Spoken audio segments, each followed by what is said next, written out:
Welcome back, Sailfish and Spartans fans, for the rubber match of this three-game series between Palm Beach Atlantic and the University of Tampa. It was a 7-4 victory for PBA last night. It was an 11-2 win for the Spartans earlier this afternoon. We had a nice senior day presentation in between games. I hope you all enjoyed. If you are a Sailfish fan in particular, or a fan of one of our seniors, couldn't perhaps make it out this weekend, we hope you enjoyed our coverage of Senior Day 2019. Here are the starting lineups here in Game 3. Yorvis Torrealba leads off once again for the Spartans. He'll play left. Sam Freitas in right field bats the 2 spot. Nick Durr, the DH, who had the 3-run homer in the first one today, bats 3-hole. Alec Aliewine is the first baseman, bats in the cleanup spot. Doing the catching for a third straight game is Danny Servin. Cole Perry at third base once again, bats 6th. Nick DeTringo goes in the shortstop spot once again at 7th spot. Danny Blair in center field bats 8th, and Mikey Navarrete at second base. So the exact same lineup, starting 8. Starting pitcher for the Spartans in the bottom half of the first inning will be James Reynolds. Sailfish defense looks like this. Seltzer in left, Schwimmer in center, Brandon Smith in right. Around the infield, it's Houck and Harold on the left side, Machado and Danny Tuffarello on the right side. Marcos Perez does the catching, and redshirt senior Lance Fry towing the rubber here in game number 3 of the series. Sailfish have been very good at home. They're 15-7 here at the Jake, hoping to make that 16-7 if they can win this one and win the all-important series, something they've been able to do with much more regularity this season than the last few in the SSC. This first pitch is popped straight up the chute. Marcos Perez giving chase, but it looks like it'll escape him and off the brick pavers for first pitch. We're underway here at 3:58. A nice long break in between games to get the senior day stuff done, and the field turned over. Looks beautiful once again. Our crowd has gotten a little bit smaller here after the festivities. 0-1 in the dirt. The large section of the Hawks family was in attendance, but it appears that they've either headed for home or they're at least taking a break here before they head back to the bleachers. Next offering from Fry is lined into right center field. That could be trouble. Torrealba will round first, head for second. Schwimmer will have to pick it up right near the fence. Torrealba is not thinking 2, he's going 3. Here's the relay throw from Machado, belly first slide, as Torrealba is in there for a leadoff triple. Hit it right out there in the perfect spot on a line and in the gap, as you'll see this one driven into Triples Alley here at Rubin Park. Schwimmer had a little trouble picking it up there. In fact, it looked like maybe he lost his footing a bit on the warning track.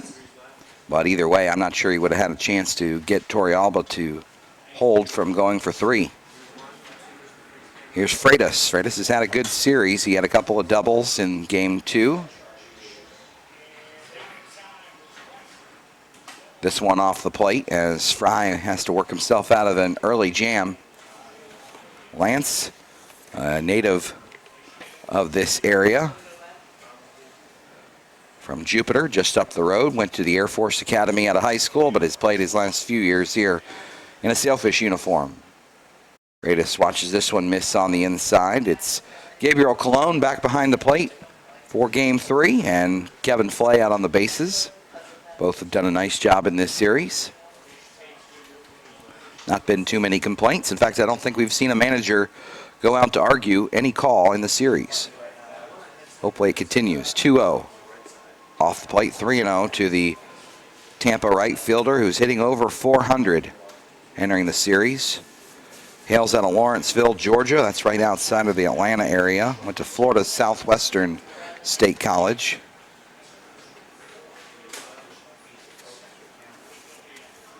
3-0, he's taking all the way, it appears. 14 hits in game 2 for the Spartans. They scored 11 times. The big innings in the 3rd and the 6th when they scored 4 runs each. They added 2 in the 7th and 1 in the 2nd for their 11 runs. 3-1 as Perez sets up away. Hits the corner nicely, and Fry's got it all the way back to a full count.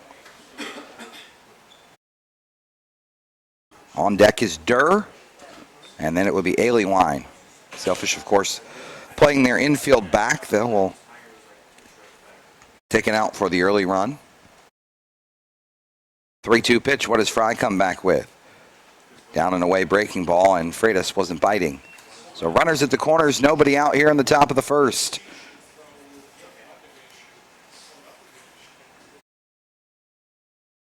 Sailfish starting 8 behind Lance Fry is exactly the same as the first 2 games of the series. Many of the regulars getting the second half of the game off once the game got out of hand. And some nice contributions by the Sailfish reserves.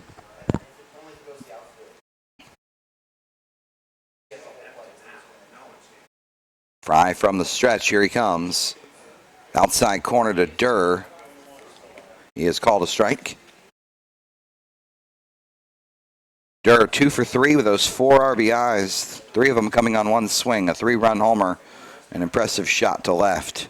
They kind of put the game out of reach. 0-1, but first a throw over. Lance, as many of you that follow Sailfish baseball know, he has a very quick move. That was not it.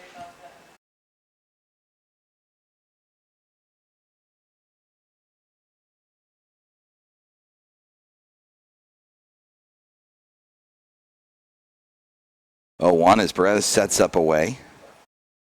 He hit his spot perfectly, and that outside corner has been Lance's friend so far. Perez not having any problem sticking it.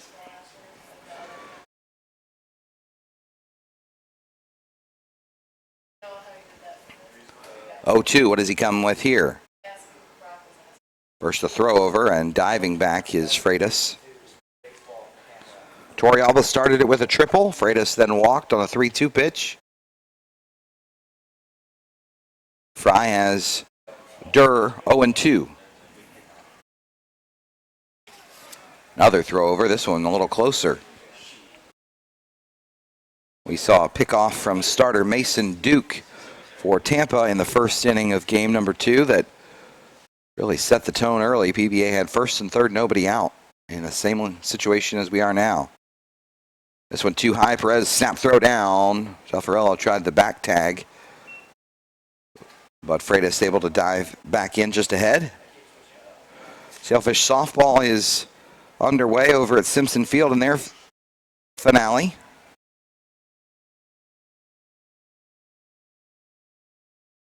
Another throw over. They're keeping a close ball game. I was just making sure that it was working exactly. 1-2 now. Checks him again. Here's the pitch. Swung on and missed. Big strikeout there for Fry.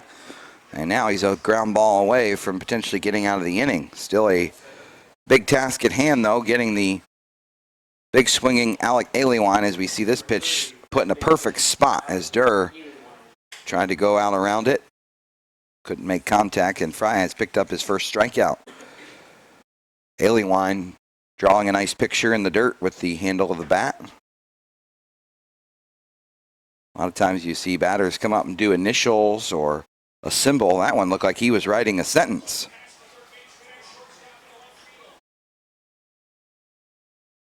Aliewine, big left-handed first baseman.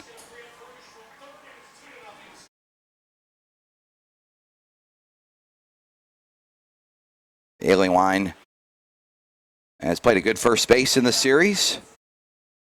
He also got the latter stages of the game off once the Spartans jumped out to their lead as he watches the fastball in for a strike.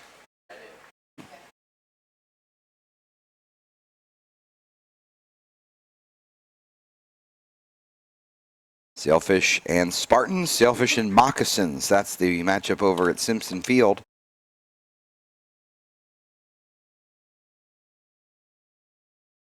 This one another perfect position there for that strike as Aliewine had to lean out over the plate.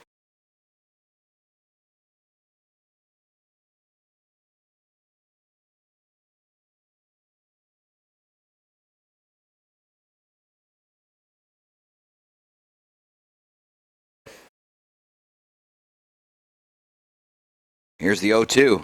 Went up and in, almost caught the jersey of Ailing Wine, but instead they'll change the eye level.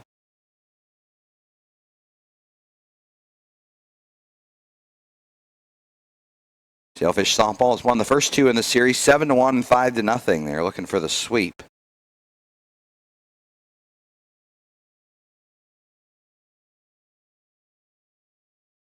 This one in the dirt, blocked, or scooped, I should say, by Marcos Perez. Sailfish out to a 2-0 lead in the first inning in that series finale against the Moccasins.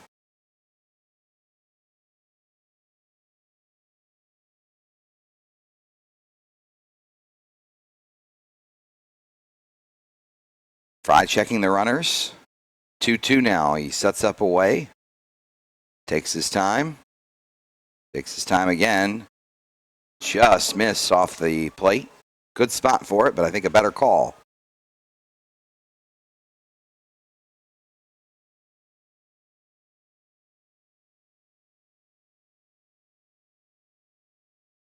We'll see if the Spartans want to put Freitas in motion. Ailing Wine handles the bat pretty well. He's worked the count back from an 0-2 to a 3-2. Here it comes. He flips it down the left field line by twisting foul. Tells you how strong Alec Ailing Wine is. He didn't even really swing much, and it was about 300 feet.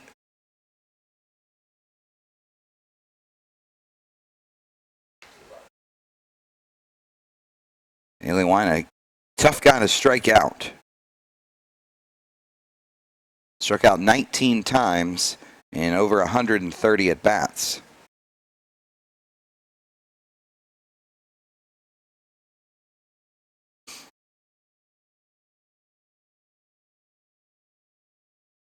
Freitas was not moving on the 3-2 pitch previous. Let's see if they go with the same strategy here.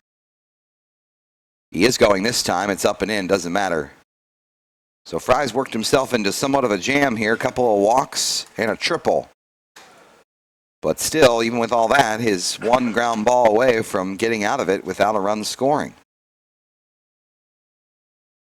Number 44, catcher. That'll bring up the catcher, Danny Servin, who's been good behind the plate. Got the last few innings off in the second game.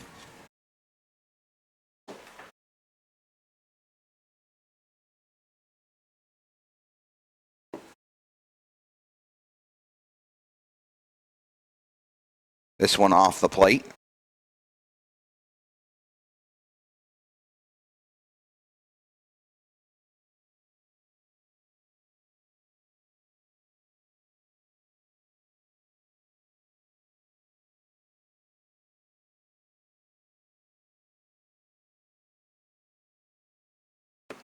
One ball, no strikes.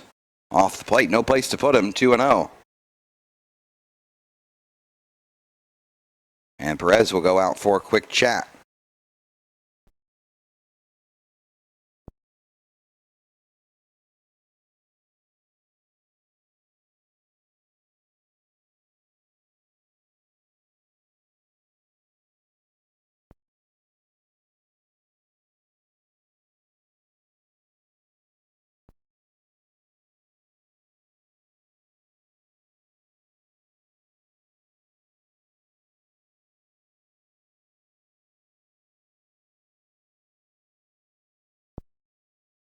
I was actually just sitting there because I was looking for trash bags.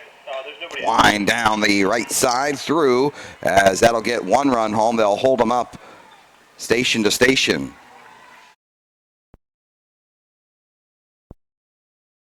Yeah, and where are the extra trash bags, by the way? Another look here as this one goes through the right side. Servin doing a good job of just putting it in right field for the game's first run.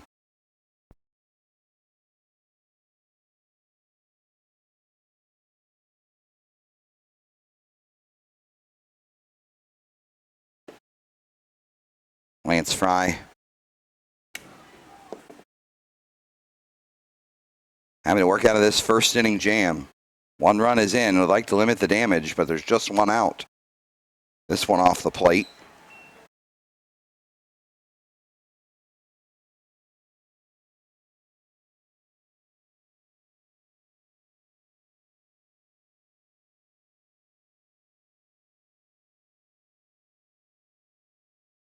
This one up and in now, and it's 2-0. So Lance struggling with his command here early, and the Spartans looking to put up a big number here in the first.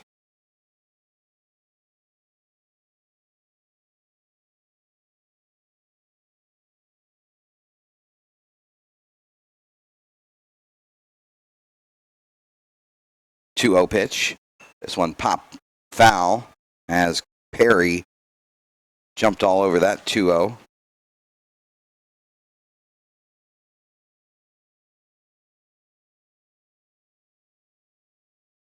Perry, the third baseman, once again.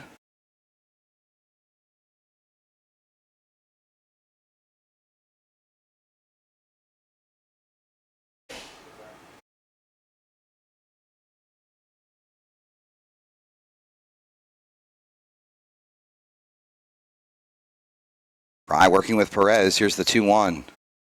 Again, got it almost by Perry, just a little late.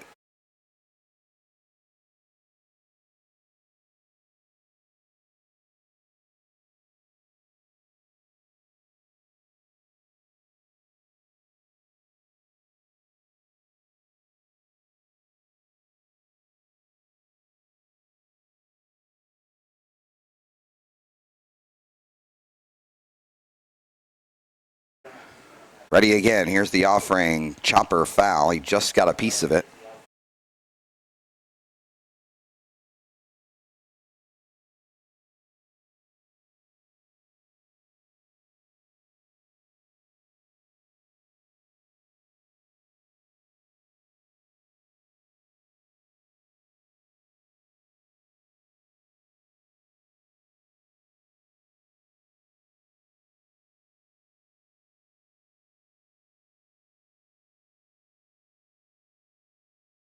Two balls, two strikes. He'd love a strikeout right here, a ground ball in the infield.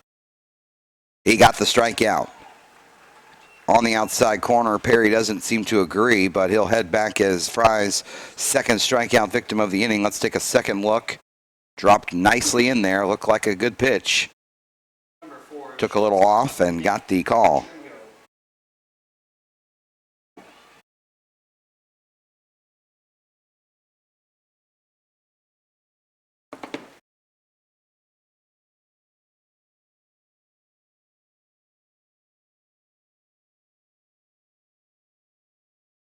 That'll bring up DeTringo.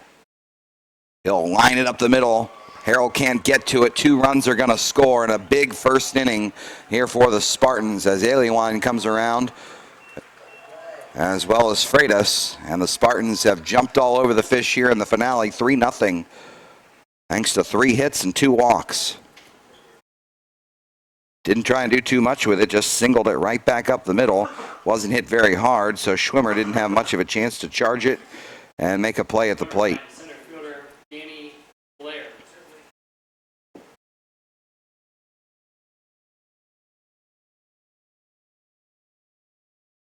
Here's Danny Blair. He's had a nice series. He was 2 for 3 in the action earlier today. He watches the fastball hit the outside corner. 3-0, certainly not insurmountable. Something larger than that, though, and the Sailfish will have their work cut out for them. Got to stop the bleeding right here. Next offering in the dirt. Perez keeps it close.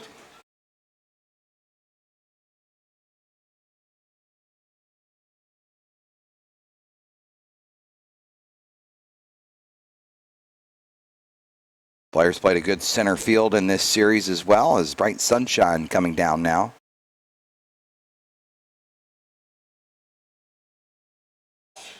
1-1 to him. Inside corner. Fry 1 strike away from potentially striking out the side, even though it would not be the outcome he necessarily would want with 3 runs coming in. But the Sailfish have yet to bat, so plenty of chances, you would assume, and they'll face James Reynolds in the bottom half. 1-2. Could he stop his swing? They say yes. Good breaking ball there from Lance. As DeTringo followed by Blair as the 8th batter to hit in the inning. Navarrete would be the 9-hole hitter who's waiting on deck.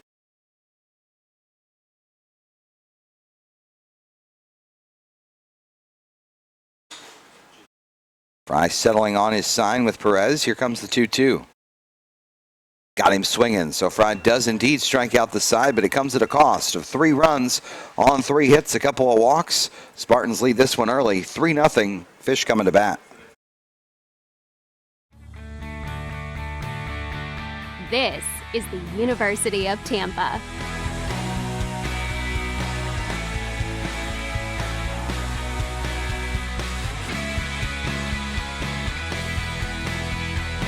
Explore your dreams. Discover your talents. Get ready to invent, innovate, and be a leader. This is the University of Tampa.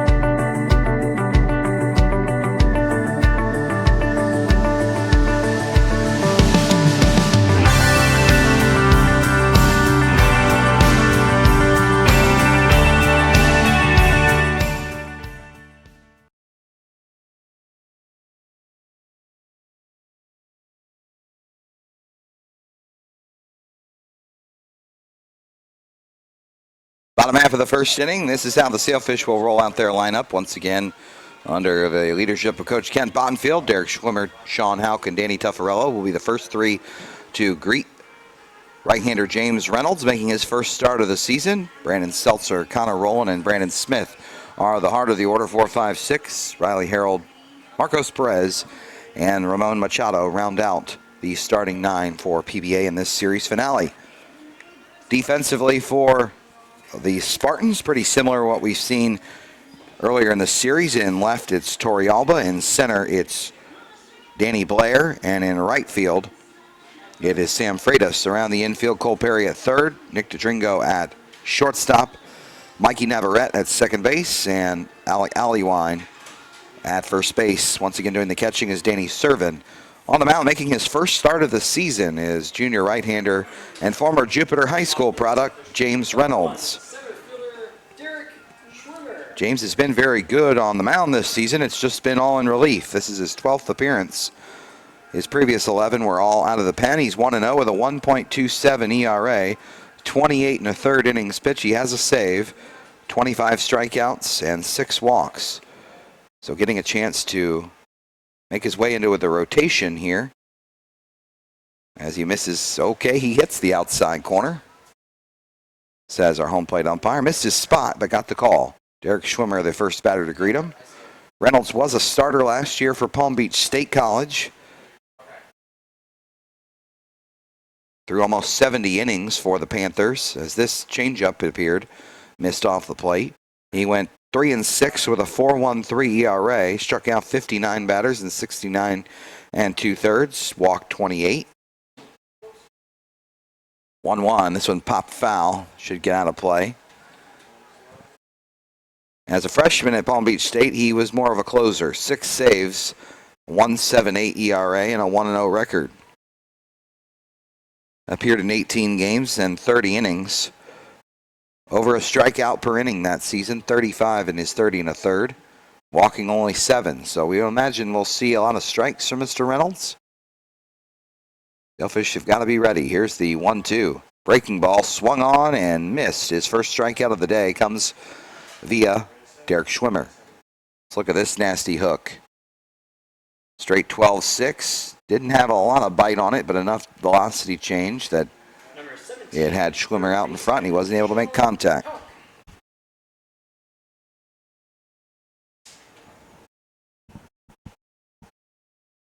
Sean Houck will get another chance here. He played the full 9, went 1 for 4 with a run scored in their 11-2 loss in Game 2.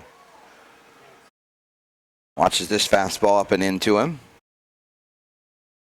So by comparison's sake, Reynolds has kind of pitched in the Orson Josefina type role this season. He's been the top man out of the bullpen. This one fisted into center, giving chase is Mikey Navarrete. Ditched the hat, flips to his center fielder. And that's the second time this series, I believe, we've seen Mikey push the hat off. Wants to show off the lettuce on top. So Houck will take the hit. And Danny Tuffarello will get a chance here. He was also 1 for 4. In fact, the first 7 hitters in the lineup for PBA all had 1 hit in the game previous to this one.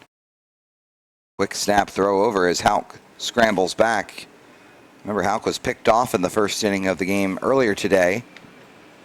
Something he would not like a repeat performance of. It's Tuffarello. I'd love to get a couple of these runs back with 1 swing. Instead, he has to play dodgeball and get out of the way of that fastball that came in near his midsection.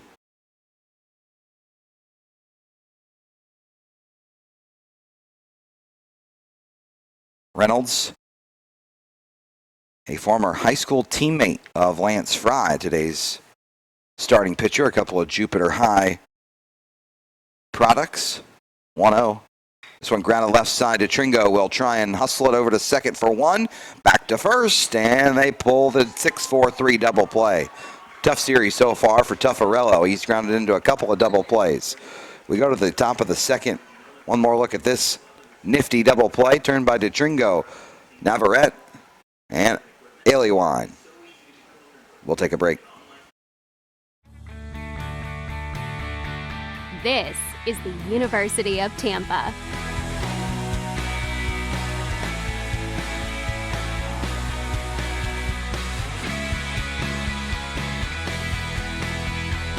Explore your dreams. Discover your talents. Get ready to invent, innovate, and be a leader. This is the University of Tampa.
Top half of the second inning, Spartans lead this one 3-0 as Lance Fry goes back to work here in the second frame. Mikey Navarrete will see a first pitch changeup hit the outside corner. He's the 9th place hitter. It'll turn the lineup over to Torrealba and Freitas here in the second. Pop back over the first base side, but out of play.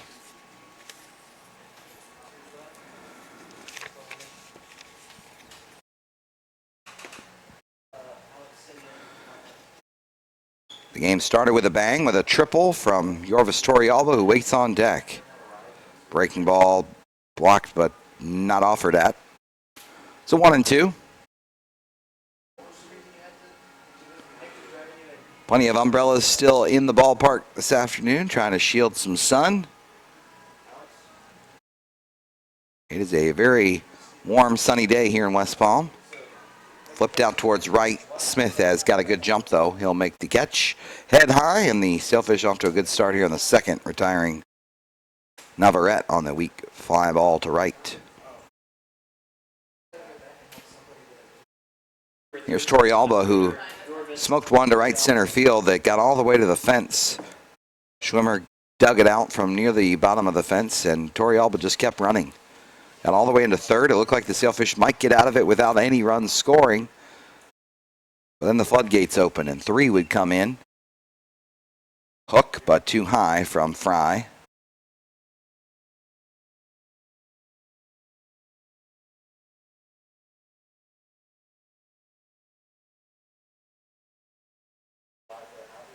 One and 0. Change up, taken too low.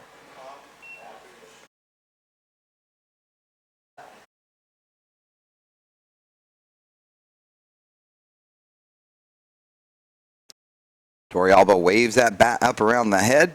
Watches this strike come in on the outside corner.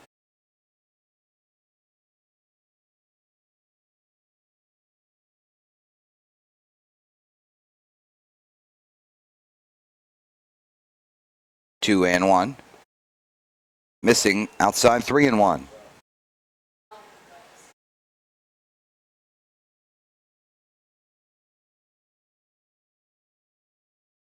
Torrealba in a hitter's count. What will he do here? He lines it right back up the box. He's been out in front both times, but he's got the bat head out there and been able to line a shot to center and right center. So a 1-out single for him. He's got 2 of the 4 hits for Tampa so far. 28, right fielder Sam Freitas. Freitas worked a walk his first time up on a 3-2 pitch. He's had a very good series. Not as good of a series, perhaps, of Mitch Calandra over at Eckerd College. He had 3 home runs last night and drove in 7. This one fouled away.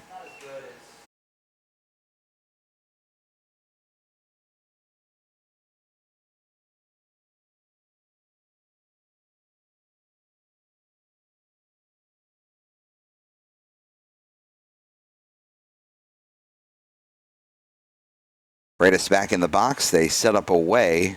Fry delivers. Good fastball there. Tailing action back over the plate. And it's quickly 0-2 to the Tampa right fielder. One of the top hitters in the SSC as far as average goes. He's over 400.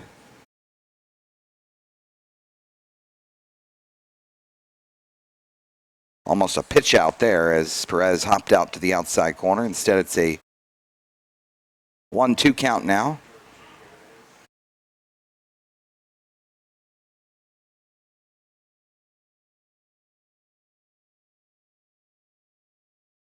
One ball, 2 strikes now. In the dirt, Perez keeps it close.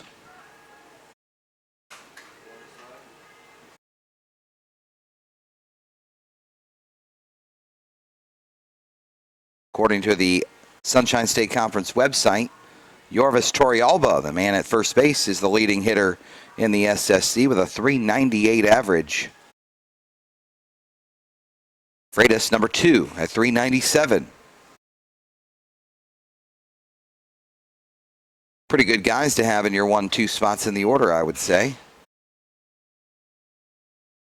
Freddie Matos of Barry is in the 3rd spot at .395. Christian Demby from Nova Southeastern at .380 in the 4th spot. And Chris Cabrera from Barry University at .379.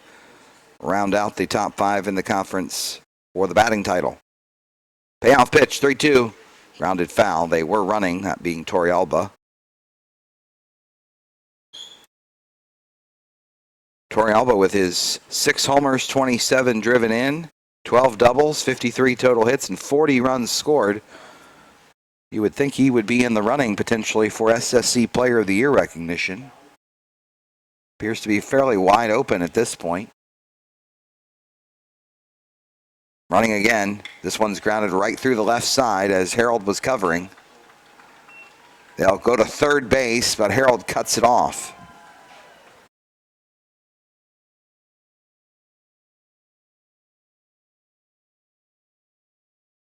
Oh, first and third, we've seen that executed a couple different times in this series very well by the Spartans as Torrealba never stopped, went to third. It was a good throw by Seltzer, but wisely cut off by Harold. and they keep the runner at first. So once again, Spartans within striking distance of adding to this lead.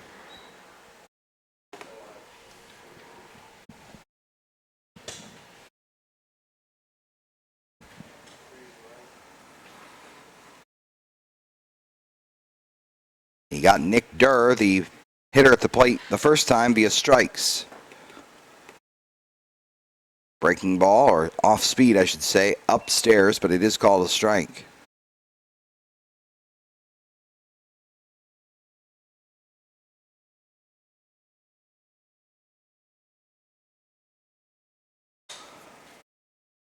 Oh, and 1 now to the designated hitter, Durr.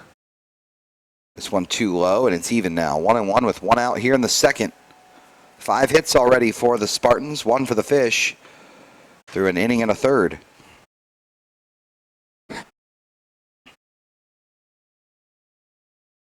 Rye checks the runners. Short lead at first by Freitas. This one missing off the plate as Fry falls off badly to the first base side.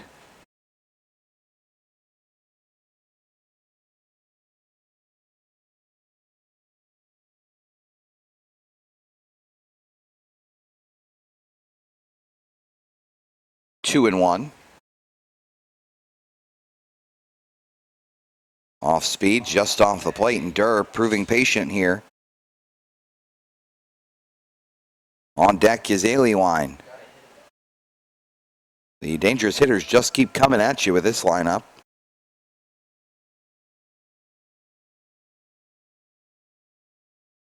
Three-one offering, dangerous pitch here. Lined into right center field, that could get down. Schwimmer giving chase, he won't be able to make the play. Freitas was on the move. They're going to hold him up at third as Durr slides in ahead of the throw. Kind of crossed up the defense there as Schwimmer was swung around towards left center. Wasn't really a line drive, more just a fly ball, and good base running there by Freitas. He knew the ball was going to get down, or believed it would. They thought about sending him to the plate, but they wisely hit the brakes, and there will be a meeting on the mound. And in fact, it will not be a meeting, it will be a change. Coach Bonfield has seen enough. He's going to his bullpen. We'll take a break, tell you who's coming in right after this. Academy Bus is the largest privately owned and operated transportation company in the United States and is the official out-of-town transportation provider of Sailfish Athletics. With a central operations center located here in Palm Beach County, Academy Bus is who our Sailfish teams turn to for away game trips. For more information or to reserve a trip for your group, visit academybus.com.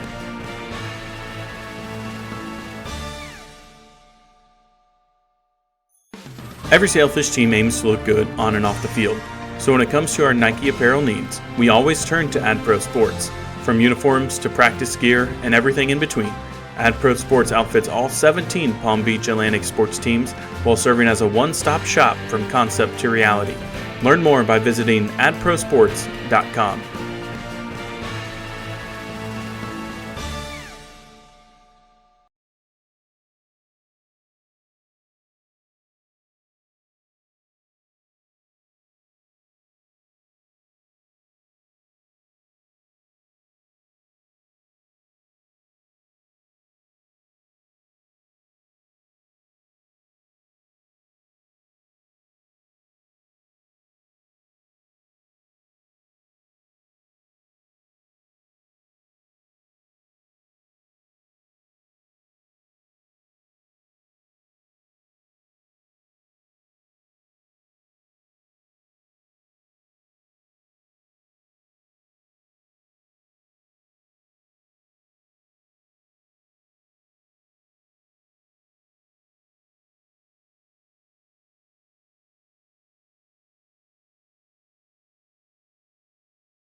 Sailfish dip into their bullpen a lot earlier than they had hoped, but a big spot here. Bases have runners at second and third Number 30, first baseman. for Aliwine, and Heath Hawkins will be the man called upon to relieve Lance Fry, whose day is only an inning and a third, and he's responsible for the 2 men aboard in a 4-0 deficit. Heath has been good this year, but it's been a little bit up and down of late. He's 4-2, 3.86 ERA. His first offering to Aliwine is high.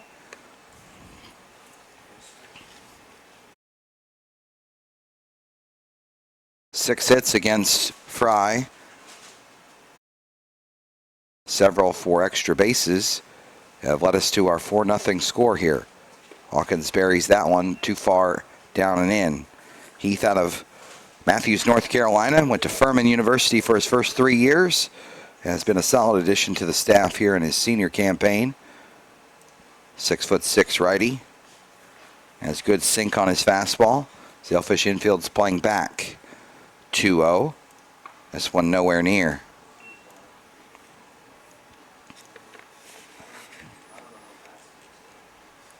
You would assume Aliwine probably has the green light here. First base is open with Servin waiting on deck. One out here in the second. It is apparently too high, and ball 4. Appeared that Aliwine was taking all the way, and that looked like it could have been a strike. But Perez stood up a little bit, and I don't think that helped his case. Catcher, Danny. That does set up a potential force out at every base, as Danny Servin comes up for a second time.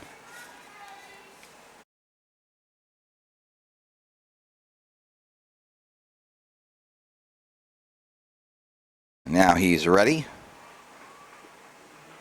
That one had some good tailing action on it, but it missed the zone. He's missed with all 5 pitches.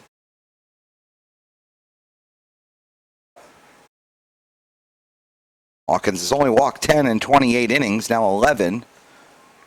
But usually a guy who's around the plate a lot. But this one's off the plate as well. The scary thing here, besides the game getting out of hand early, is the fact that they would really like to get Hawkins to be a multi-inning guy here and try to bridge the gap. 2-0, here it comes. Breaking ball, and that one is in there. Had Servin jumping out of the way. Probably wasn't expecting a breaking ball, but good call by Perez and the coaching staff. Try and mix it up a bit. Fastball he was not being able to locate. 2-1. That one too low, and it's 3-1. No place to put Servin as Cole Perry waits on deck.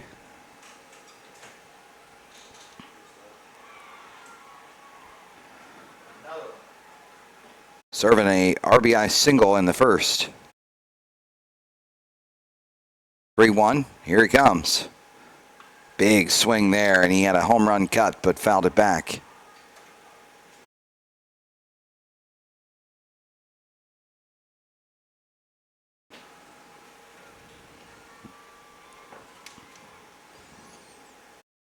What will Hawkins come with here on the 3-2? Here it is.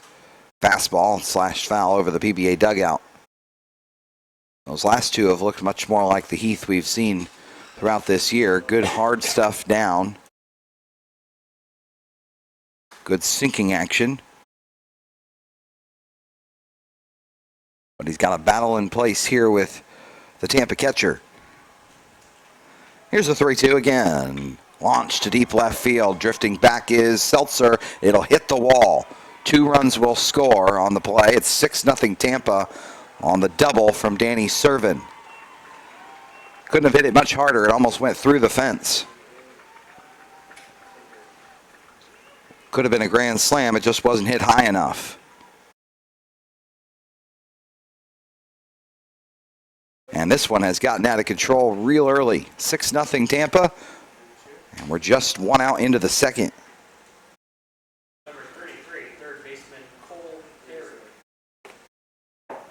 So 2 for 2 is Danny Servin. Halfway to the cycle, he's got his single and his double. Both times driving in runs. That'll bring up Cole Perry, who watches the first one in the dirt. He was a strikeout victim of Lance Fry in the first. Both those runs belonging to Lance, so he'll unfortunately be tagged for at least 6 earned. I guess that will be all he'll get. Allywine and Servin are now Hawkins' responsibility. Pop up in the infield. This will help. Calling for it is Tuffarello in foul territory as Hawkins, you can understand his aggressiveness, wanted to make sure that ball did not fall in, but he almost got in the way of his first baseman. Either way, no harm as the foul ball is caught, and it's a big second out. Nick DeTringo will be the next man to take his hacks. He had an RBI single, a 2-run single, in fact, up the middle, and his only other at-bat so far in this one.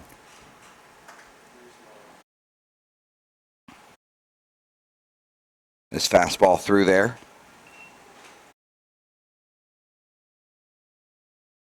PBA victorious last night, 7-4. Dropped the second game 11-2, and they now trail at 6-0 in Game 3.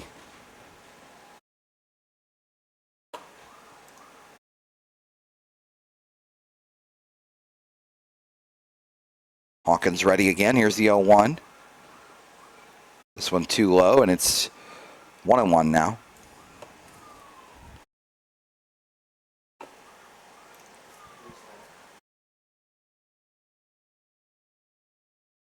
One and one.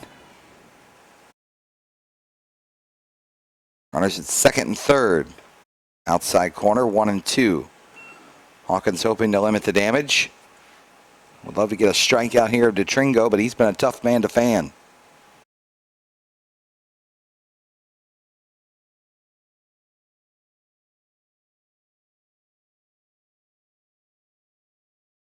Here's the pitch, popped up. Who's going to take it? It's a tough play out in shallow center. Machado, shielding his eyes from the sun, does make the catch, and that ends another tough half inning for Sailfish pitching. Lance Fry's day is done. He allows 6. 6-0 after 1.5. The next time you travel to town to watch the Fish do battle, consider staying at the official hotel partner of Palm Beach Atlantic Athletics, the Holiday Inn Airport and Conference Center. The Holiday Inn is conveniently located less than a mile from the Reeker Athletic Campus and is easily accessible to Palm Beach International Airport and our downtown campus. With deluxe accommodations for teams and fans alike, be sure and choose Holiday Inn for your next overnight stay, and don't forget to ask for the special PBA Sailfish rate. Jimmy John's of West Palm Beach is a proud sponsor of Palm Beach Atlantic Athletics, as well as the freaky fast sandwich choice of Sailfish everywhere. Whether ordering for one or a whole team, Jimmy John's can deliver right to your doorstep here in downtown West Palm Beach and provide you with some of the best sandwiches around. The Clematis location is just a few blocks away from campus, or order online at jimmyjohns.com.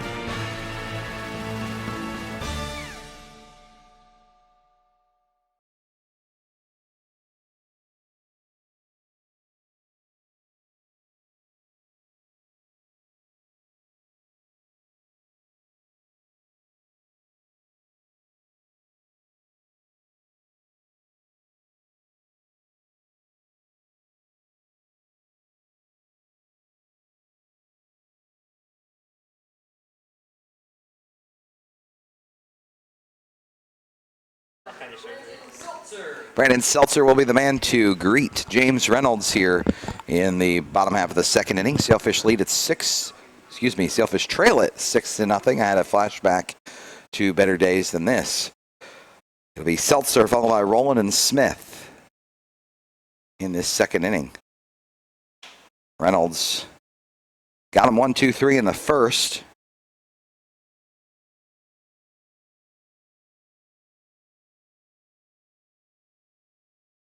On a strikeout, a single, and then a double play.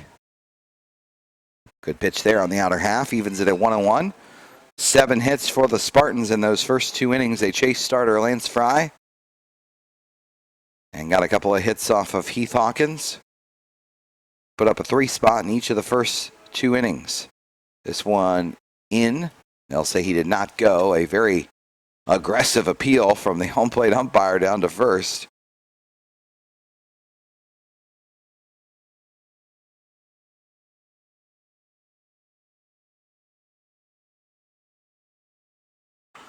That one goes right back up the middle, and will sneak through for a single for Seltzer to lead things off.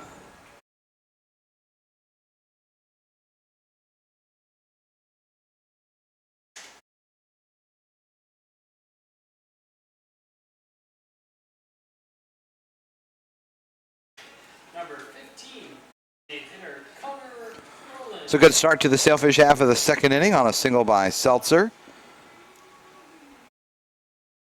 Connor Rowland has not hit a homer since last Saturday. How about now? Put a 2-point conversion up on the board in this 2 field goal game. This off-speed pitch stays high as Reynolds trying to corral his stuff a bit.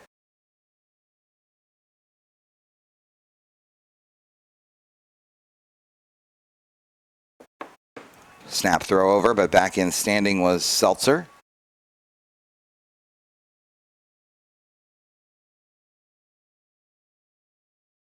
Some cloud cover today, but mostly a sun-filled afternoon. Saw a lot of folks applying sunscreen in between innings, or between games, I should say. And rightfully so. A lot of chance for that today as this one's popped back our way. Could be a bounce catch opportunity for Ryan Gerber. No, it's going to be off to the left as a loud thud hits the roof area. Good to see Justin and Ryan. We're ready, though.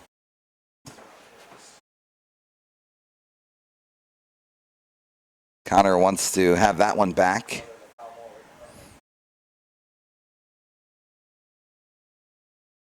One and one.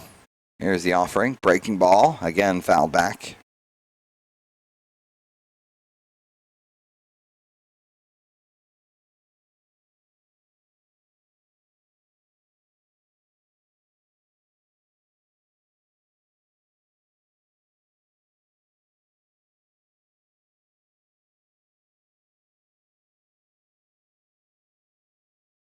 Oh, excuse me. 1 and 2 now to Roland, the DH. Breaking ball, and it's flipped out towards right, but right there is Freitas. Seltzer, good base running, didn't get too far off.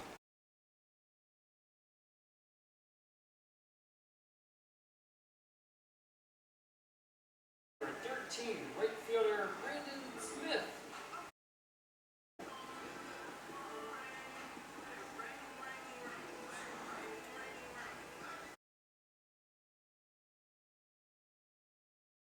Here's Smith. He could put a dent in the scoreboard with a 2-run blast if he can get a hold of one here. A snap throw over, but nothing doing.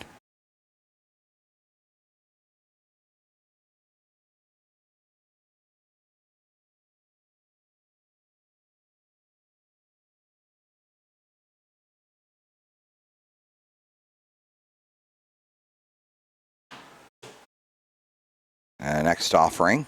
Lined into right center field. They had him played perfectly, though. Danny Blair to a knee makes the catch. Great defensive positioning there by the Tampa outfield.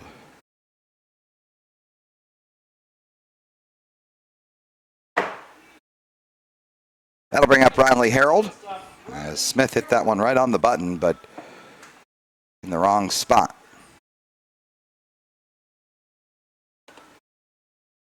So the leadoff single from Seltzer could go to waste unless the Sailfish can move him around with Harold at the plate.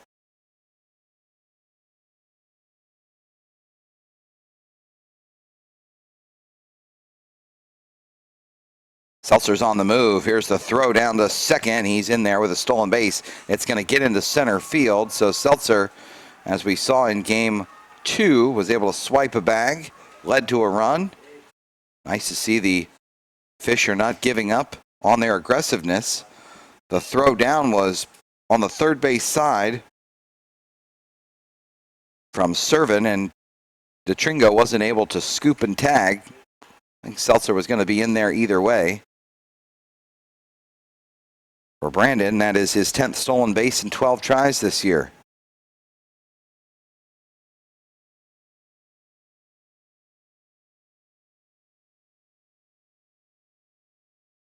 That one in there to Harold, now even at 1 and 1.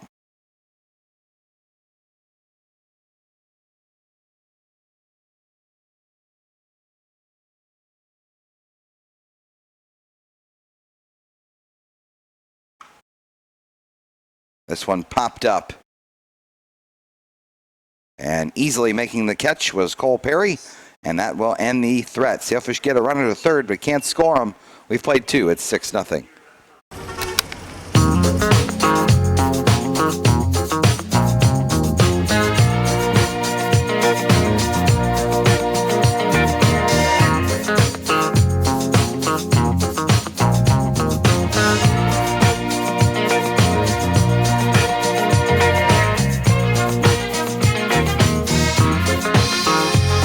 Start your day with the new Hash Brown Scramble Bowl from Chick-fil-A. Sometimes it's hard to tell from the outside what a personal injury law firm actually does. We're busy meeting our clients, learning about their injuries, and hearing about how the accident has affected their life. We do all the work to make sure the insurance company takes your case seriously. We strategize and we prepare for trial. We spend our days and even our nights pursuing justice and protecting the rights of our clients. That's what we do.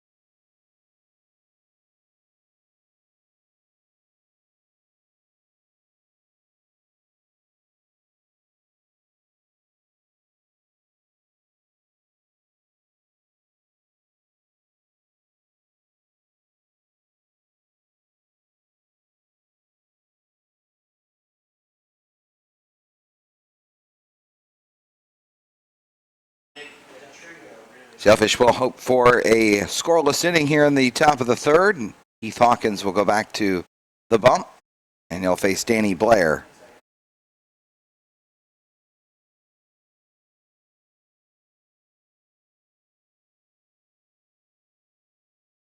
This one misses for the first pitch of the third.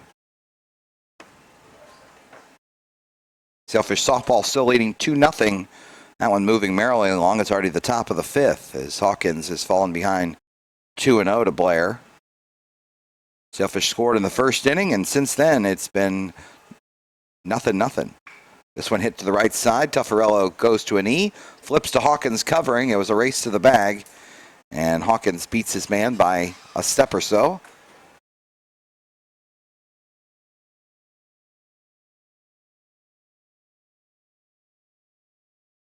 Center fielder Danny Blair.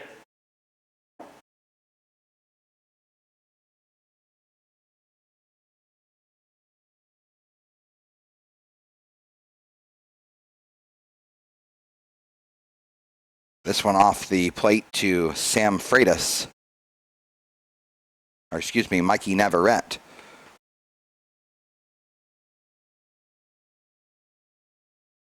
This one fouled back as Navarrete has played second base in all 3 games of the series.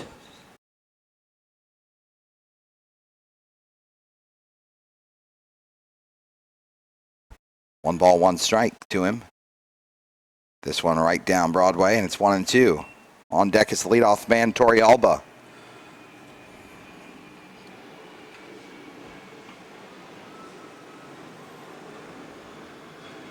This one tapped weakly towards Machado, who will charge, make a nice play, and get the speedy Navarrete for 2 up, 2 down. Good start to the third for Hawkins. Sailfish hoping for more of the same and to start chipping away at that Spartans 6-0 lead. Number 13, left fielder Yorvis Prialba.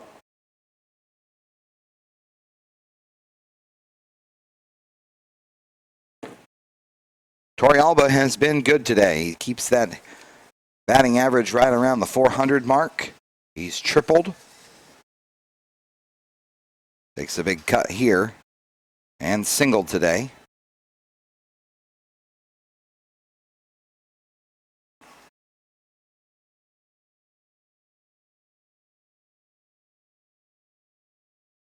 Big swing there, and the top hand came off the bat, in fact. That is a vicious cut.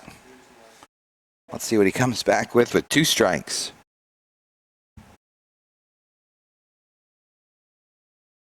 Hawkins right back on the bump, likes to work quickly. Gets his sign and moves ahead, 0-2. Not what he wanted there. Curveball plunks him on the back. Heath immediately turned his back, knew he had let one get away from him. So the perfect inning is no more. A 2-out hit by pitch, and here's Sam Freitas.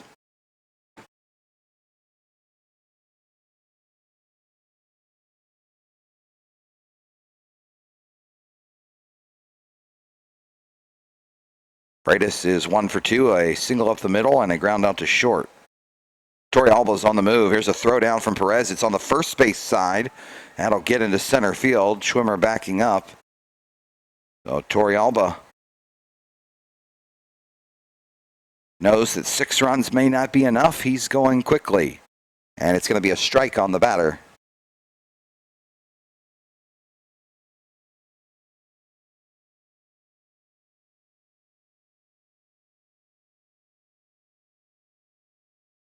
So Freitas has an opportunity to drive in a run here if he can get a base hit. 0-1 from Hawkins is down and away. It bounces away from Perez, and that'll move him up 90 feet. Nothing Marcos could do there. Just try to get his body in front of it. Got a glove on it, but it bounced too far away. 1-1 as the sunshine comes back out.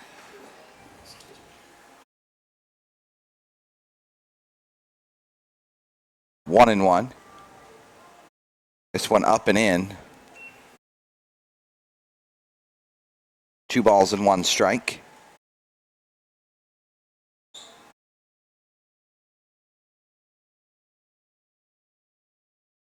Hawkins wants to shut the door here on the 3rd with no runs allowed. Will he be able to do so? Here's the 2-1. Breaking ball stays up high, and it's called a strike. 2-2.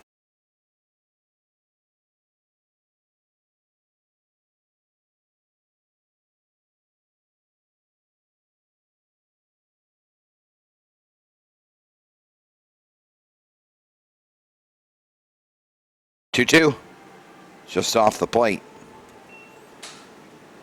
And I misspoke about Sam Freitas' day.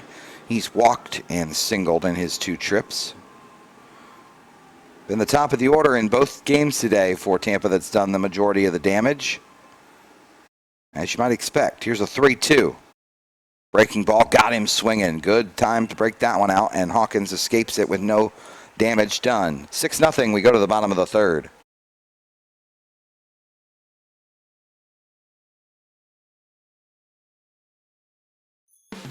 The Sailfish Booster Club is responsible for raising funds to support our athletic teams with travel, uniforms, and equipment. Even small gifts can go a long way in supporting our teams. It is only through the generous gifts of all of our supporters that all the costs of our athletic programs can be funded. If you are currently a member, thank you. If you are not, please visit pbasailfish.com/give today and become a member of the Sailfish Booster Club. Looking for a night out with friends or family after the game? Consider any one of the 15 Duffy Sports Grill locations here in Palm Beach County. Visit the Clematis location just 1 mile from PBA for great food, excellent service, and a sports watching experience like nowhere else. Head over to duffysmvp.com for the full menu, including great lunch specials, and to check out their 10 delicious wing flavors.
Marcos Perez will begin the third inning for PBA. They trail at 6-0 currently. Is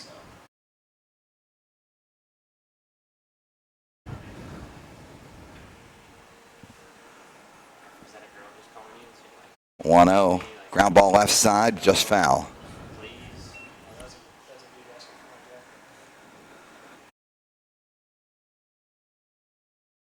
jacket. Some cloud cover coming overhead here.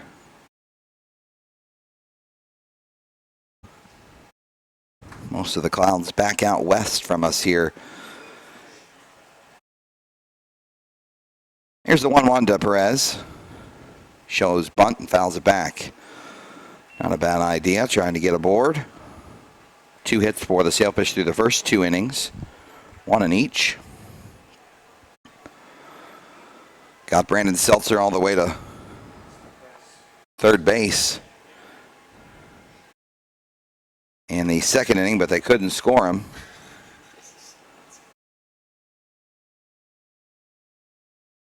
This one off the plate. Say something?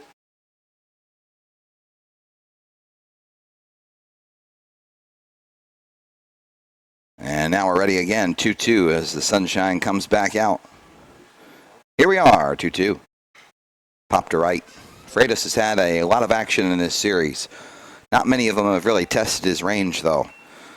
He hauls that one in fairly easily. In fact, the outfielders for both teams have had a lot of plays.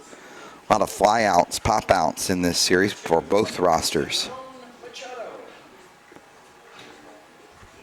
Here's Machado, getting his first look today at James Reynolds. Ramon's played a great second base this series, as he has most of the season in which he's been healthy. Fouls this one back just over our heads into the parking lot. Good aggressive cut there by Ramon. Sailfish have got to look away from that number 6 in the score column and just start working on at bat to at bat. Get some base runners aboard and try and drive them in. 0-1 to Machado. Good pitch on the outer half. It's 0-2.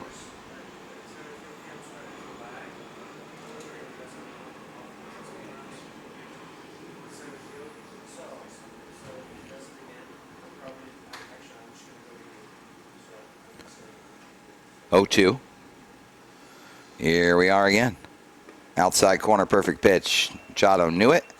Heads back to the dugout as a strikeout victim of Reynolds on 3 pitches. That'll bring up Schwimmer. Another look there as that one dropped perfectly on the outside corner.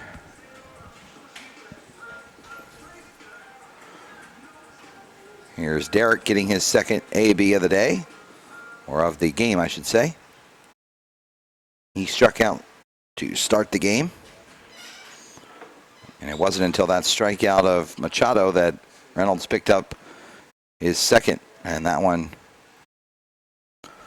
is called a strike.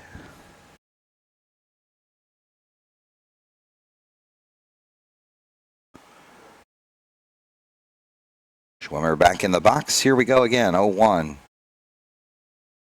Pop foul, 0-2. So Reynolds 1 strike away from another easy inning. He faced 3 batters in the first, 4 in the second.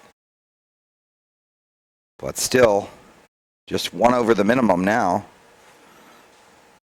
Thanks to a double play in the first.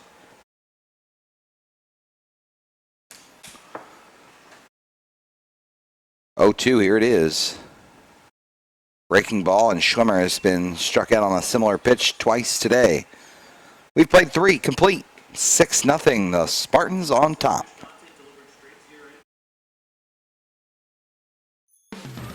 Are you in need of the latest Sailfish gear? Visit pbasailfishgear.com for all the best in Sailfish products. The official online store of PBA Athletics has everything from t-shirts, sweatshirts, and polos to drinkware, business accessories, and even pet supplies. Visit pbasailfishgear.com, your one-stop shop for Sailfish swag.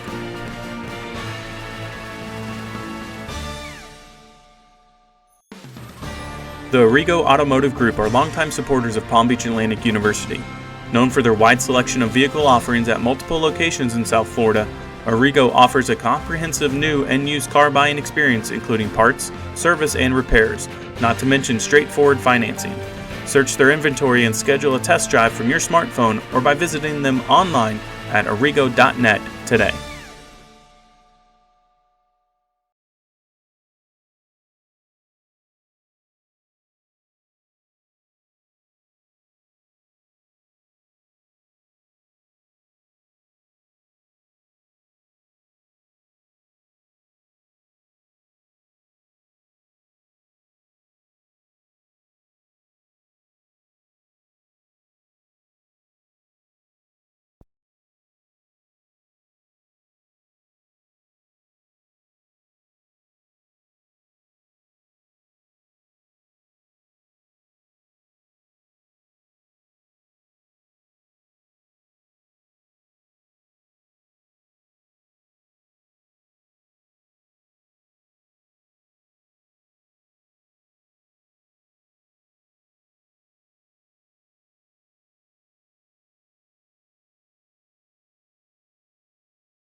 Top of the fourth inning, Hawkins back to work, and first pitch swing is Durr, who slaps a single to left.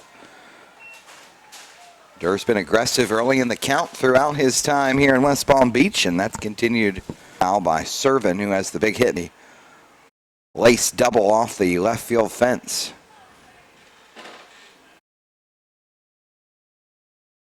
Tampa leads the conference in runs scored as well. They're over 299 coming into the day's action. That number has ballooned well over 300. Palm Beach Atlantic came in with 212 runs scored.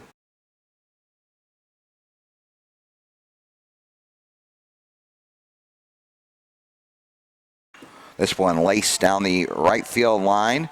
Smith will dig it out, but it will be extra bases for the base runner as Danny Servin continues his good work at the plate. And how important now is that catch by Schwimmer out in center field. Servin had to go down and get that one, but laced it to right field. Cole Perry will get another chance.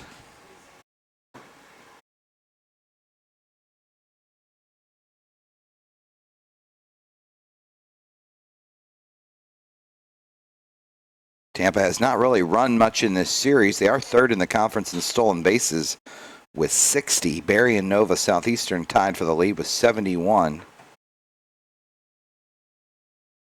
Hawkins checks on the base runner. On the contrary, Palm Beach Atlantic does not run a lot. They have only stolen 27 bases on the season. This one on the outside corner.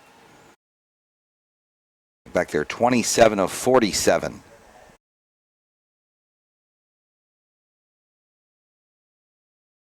An interesting statistic here when looking through the conference stats is it's an 0-1 pitch, tapped right side, probably only one play to be had. Machado will go to first.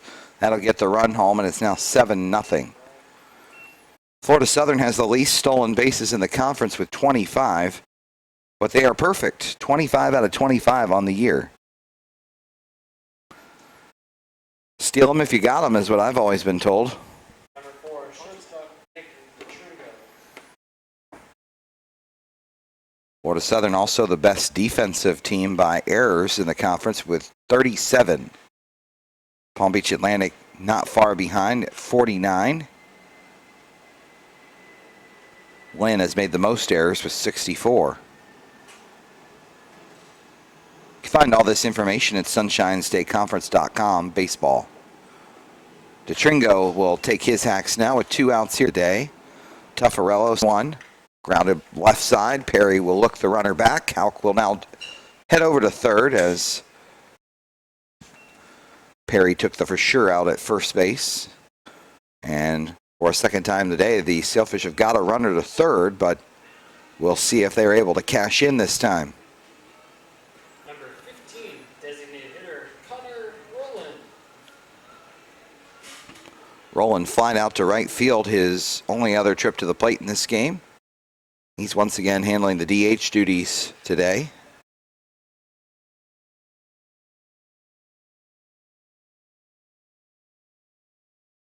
Reynolds back to work for the windup.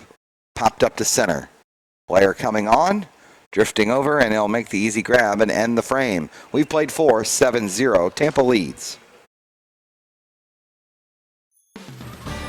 Aramark serves as the official food service provider of Palm Beach Atlantic University. Whether it's the Fraser Dining Hall, Einstein Brothers Bagels, or our very own Green Complex Chick-fil-A, the friendly folks of Aramark are ready to serve the PBA community. Aramark serves over 1,500 colleges and universities worldwide with 270,000 employees meeting the needs of their clients every day. Find out more by visiting aramark.com. Every Sailfish team aims to look good on and off the field. So when it comes to our Nike apparel needs, we always turn to AdPro Sports. From uniforms to practice gear and everything in between, AdPro Sports outfits all 17 Palm Beach Atlantic sports teams while serving as a one-stop shop from concept to reality. Learn more by visiting adprosports.com.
Sailfish will call on a new arm out of the bullpen and junior right-hander Matt Leslie, man out of Hillsborough Community College.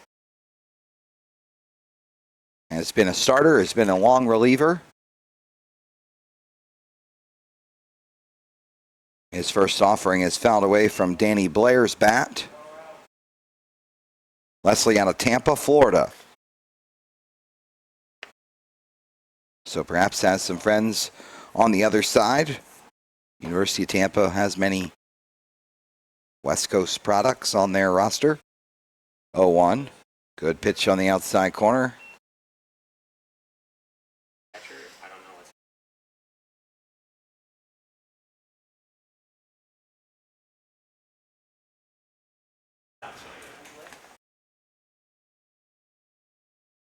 Here's the 0-2, taken up high.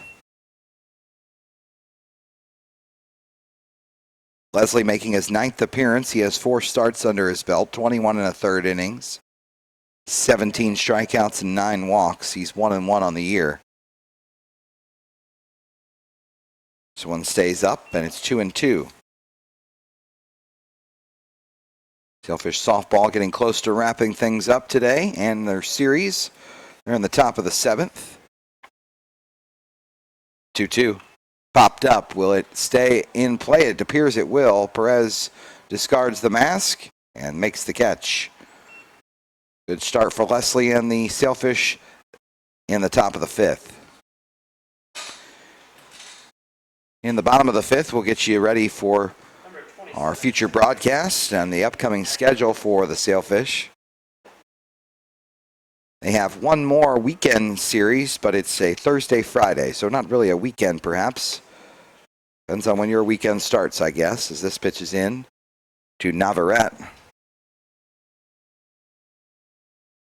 That schedule adjusted against Florida Tech, I believe, due to their exam schedule.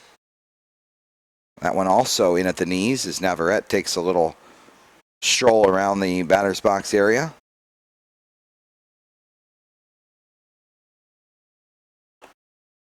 Oh, 2, here it is. Ground ball right side. That one a little too much of the plate for an 0-2 pitch. But credit Leslie, he's been pounding in strikes in the zone, excuse me.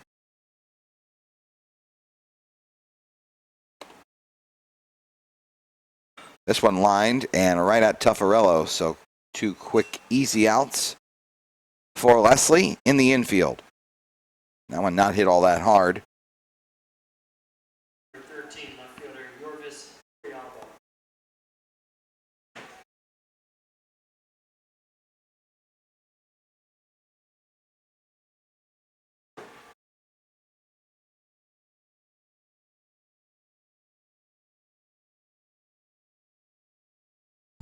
Here's Tori Alba, the leadoff man.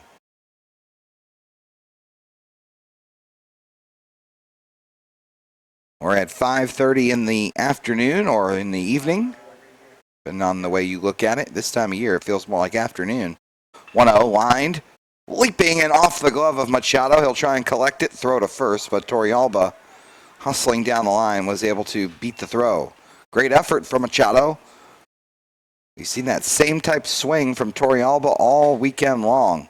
Today, he's really locked it in with several line shots out that direction. Machado almost hauls it in. Number 28, right fielder, Sam Freitas.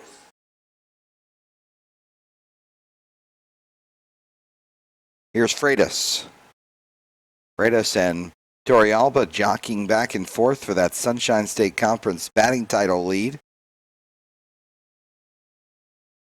Neither have done much to hurt their chances in this one.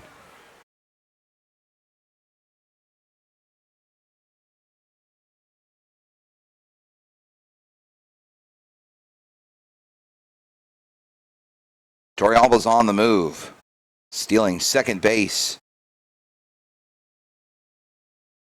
as Perez had to block that one up. Still a little bit early for anyone to have too much concern for stealing a bag in a 7-0 game. Spartans are aware of what can transpire in the Sunshine State Conference. No lead is truly safe.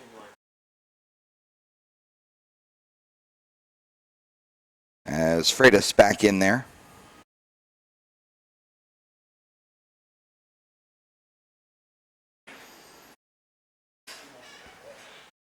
Two and one, this one buried in the dirt. Torrealba reaching on the single, then stealing second, all with 2 outs as Freitas has worked himself into a 3-1 count. So far today, Freitas 1 for 2, a single and a walk, also struck out. This one popped foul.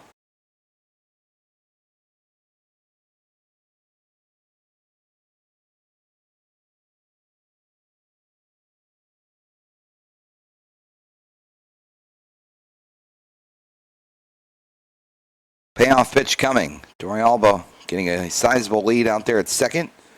Freitas at the plate. Here it comes. Breaking ball stays high, and Freitas works another walk. His second in the game. He came into the series with just 4 walks on the season. Number 10, designated hitter, Nick Durr. Here's Nick Durr. Continues his good work in the series. He's 2 for 3. RBI double. As Leslie appears to have lost his release point on the fastball. All of them have been low or in the dirt.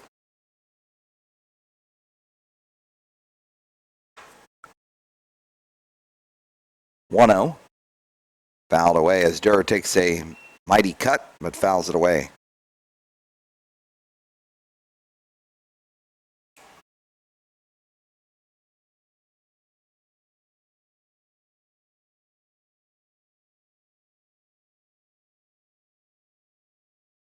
This one grounded back up the middle. Could be a play for Harold. He'll flip. No, he'll bobble it. He tried to flip before he had the baseball. That'll be an E6. First error of the game for either team. Hustling from first to second was Sam Freitas. Give him credit. He made that play with his hustle. Number 30, first baseman Alec Leon. That'll extend the inning for Alec Alienwine, who has gone 1 for 3.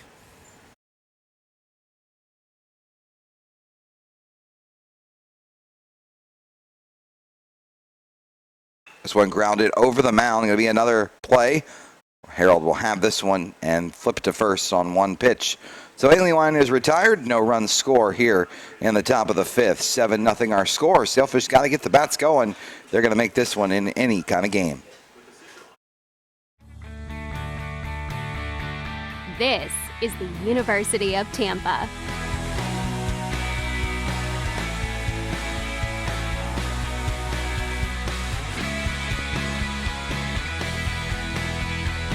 Explore your dreams.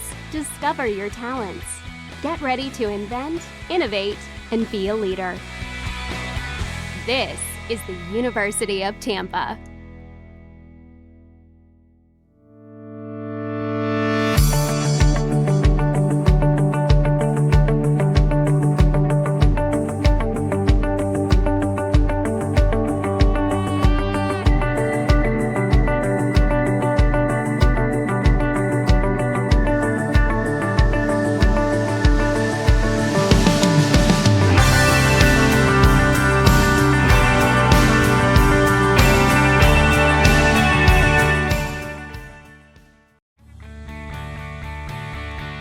This is the University of Tampa.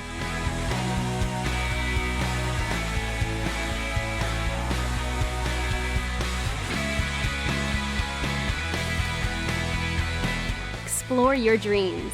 Discover your talents. Get ready to invent, innovate, and be a leader. This is the University of Tampa.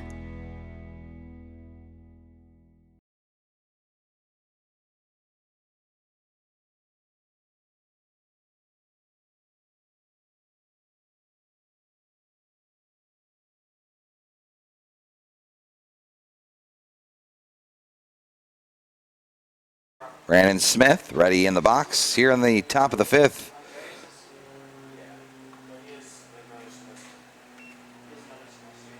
This one taken up high.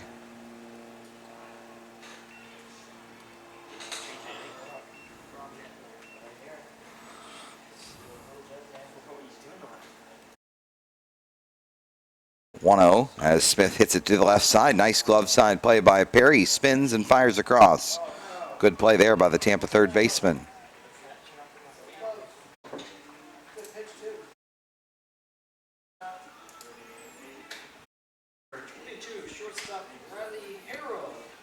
Another look at Perry's good range. Strong arm to throw out Smith at first. Here's Riley Harold.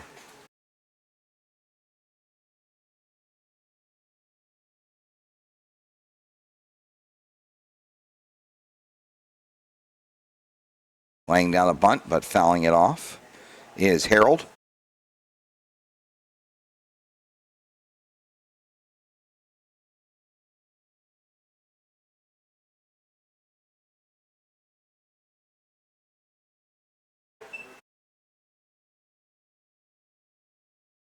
No balls, 1 strike to Riley Harold. Inside.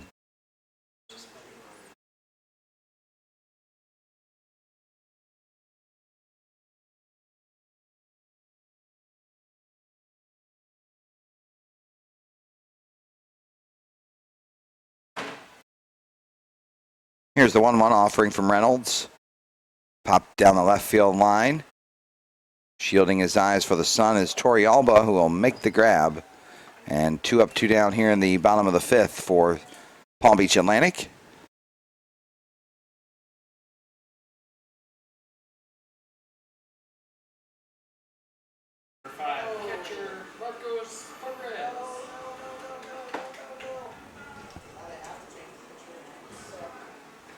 Here's Perez trying to get the rally started here in the 5th with 2 outs, nobody aboard. Reynolds delivers. This one over the heart of the plate.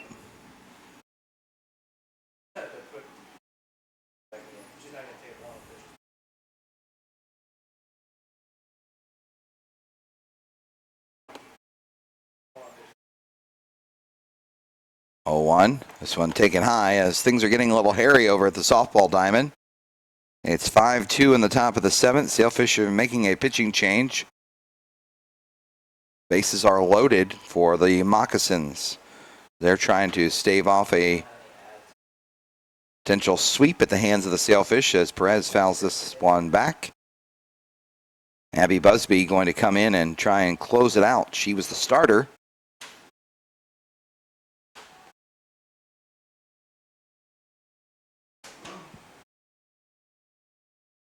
Difference between softball and baseball, you can re-enter one time after exiting. 1 and 2. This one bounced up there and off the face mask of Danny Servin.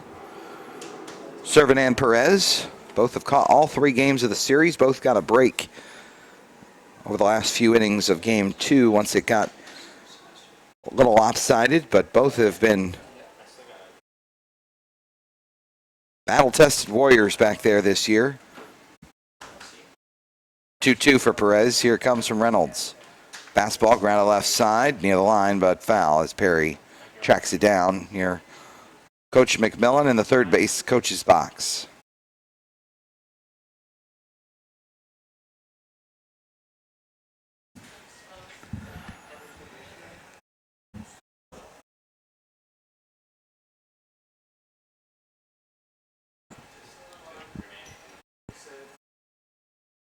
Two balls, 2 strikes to the PBA catcher. Here it comes from Reynolds. Popped up in the infield. Another frustrating inning for Sailfish hitters as DeTringo will haul it in. Another easy inning for James Reynolds. He's been spectacular. Go to the 6th, 7-0. Sailfish Well, it's been a trailing. busy day of college football. Let's get caught up on the action. First up, Alabama. This play right here shows what eating chicken will do for you. Lots of broken tackles here. It's the chicken. No idea what you're talking about. Joey Galloway is here with chicken predictions. My what? Touchdown chicken. Okay, are we filming right now? Chicken, chicken, chicken, chicken, chicken, chicken. What is going on? I don't know. Oh, that was weird. New management.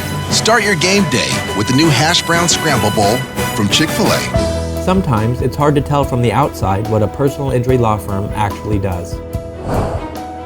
We're busy meeting our clients, learning about their injuries, and hearing about how the accident has affected their life. We do all the work to make sure the insurance company takes your case seriously. We strategize and we prepare for trial. We spend our days and even our nights pursuing justice and protecting the rights of our clients. That's what we do.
Here's Danny Servin. He will begin things here in the top half of the 6th inning.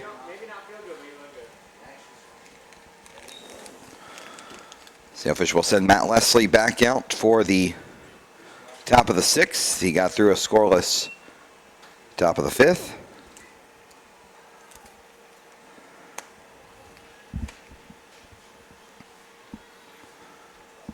He's up 0-2 here to Danny Servin, who watches the breaking ball miss on the outside corner.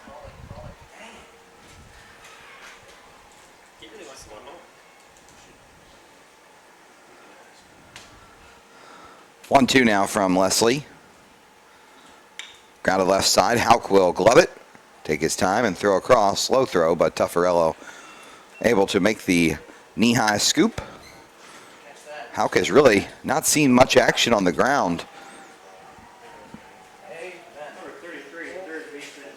as Palm Beach Atlantic softball holds on for a knuckle-clenching 5-4 victory in the finale against Florida Southern, who plated 4 in the top of the 7th to make it a little more interesting than I'm sure head coach Bailey Castro and the Fish would have liked. But they do get the sweep and move ahead in their season. Strike one to Cole Perry. Nick DeTringo waits on deck. Big whirlwind swing there by Perry, comes up empty.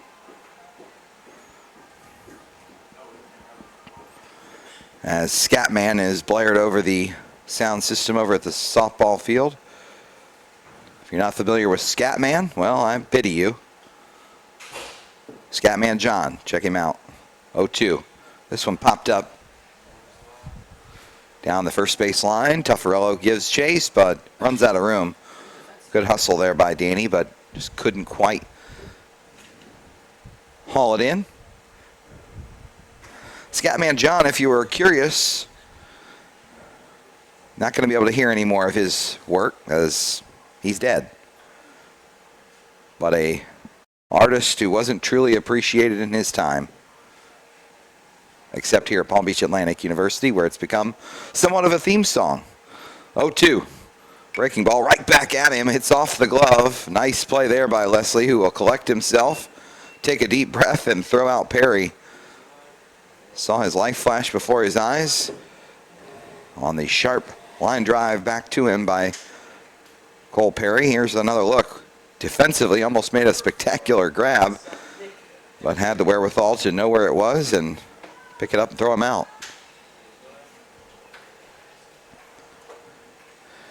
There's a young lady down here to our right at one of the picnic tables who's taking a bit of a nap, I believe. I gotta be honest, I'm a little jealous. This has been a good series to watch if you like baseball, but it's been a little warm, a little bit on the slow side here in this final game. And I'm getting a little sleepy. But I hope you all are enjoying the broadcast wherever you're watching from as Leslie goes back to work. Looked to be a pretty good pitch there, just missed. 1-1 now to the Spartan shortstop Nick DeTringo, who's been impressive in the field. Has one error on the weekend, but has made several really nice plays. And it's been good with the bat as well. 1-1 offering, here it is. Swung on and missed. Took a home run cut, but came up empty.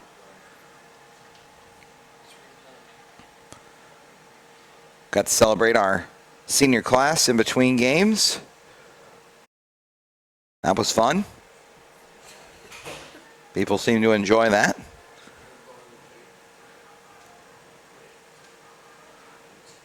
One and two now. Fouled away by DeTringo.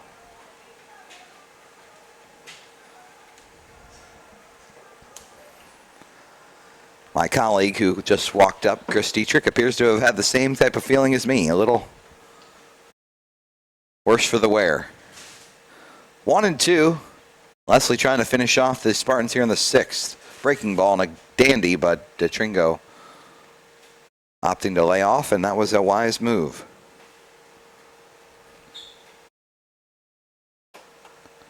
Two balls, two strikes.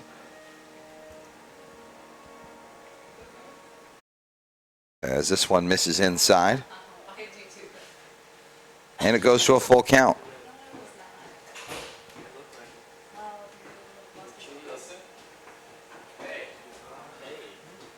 Three-two coming now to Nick DeTringo. Here it is. Ground ball down the left side off the glove of Hauk. It'll get too far away for him to make a play, a base hit there. As Hal gave a great effort, but could not corral it, and Nick DeTringo is on once again.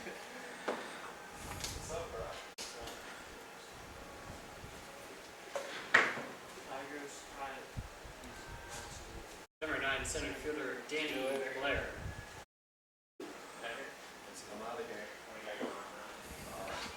Here's Danny Blair.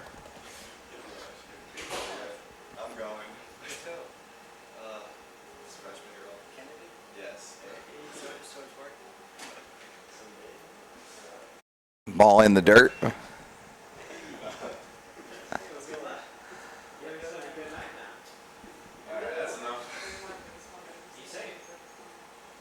Blair back in the box. This one a little low, and it's 2-0 to him.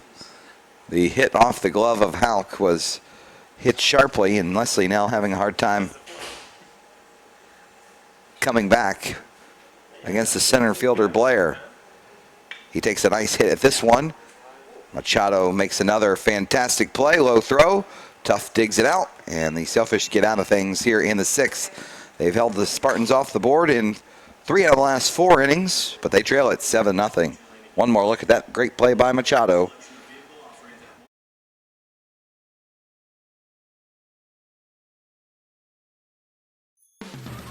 Academy Bus is the largest privately owned and operated transportation company in the United States and is the official out-of-town transportation provider of Sailfish Athletics. With a central operations center located here in Palm Beach County, Academy Bus is who our Sailfish teams turn to for away game trips. For more information or to reserve a trip for your group, visit academybus.com.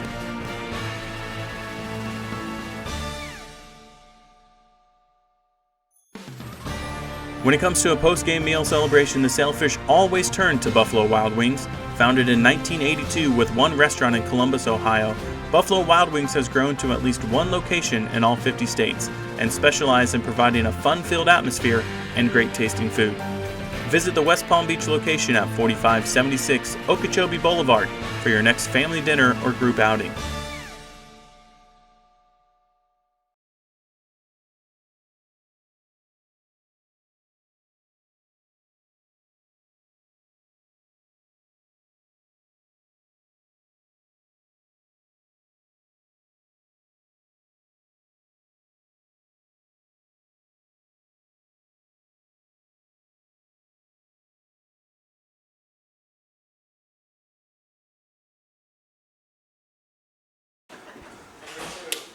Bottom half of the 6th inning, it will be the man who made that great play to end the top half defensively, Ramon Machado, who will lead things off. He'll turn it over to the top of the order with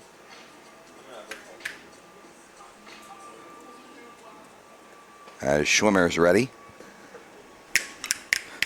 First pitch swinging, hits it right over to Cole Perry, and he'll make the throw across. He's been good defensively. He took over third base duties today after a couple of miscues yesterday by Mr. Durr, but Perry has formed a very good left side with his teammate Nick DeTringo here on Saturday, which has been 2 so far lopsided leads for the Spartans. Here's Schwimmer.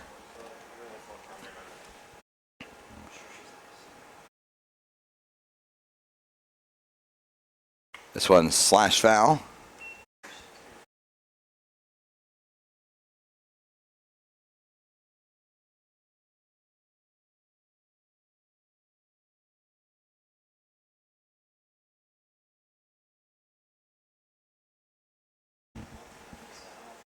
Oh, 1 now.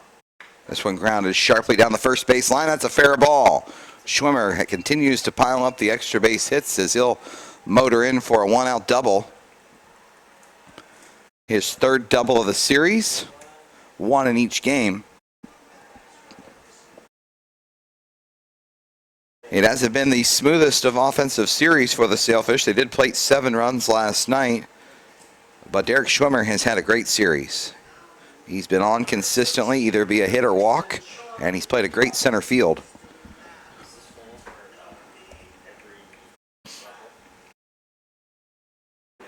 Here's Sean Houck, the third baseman.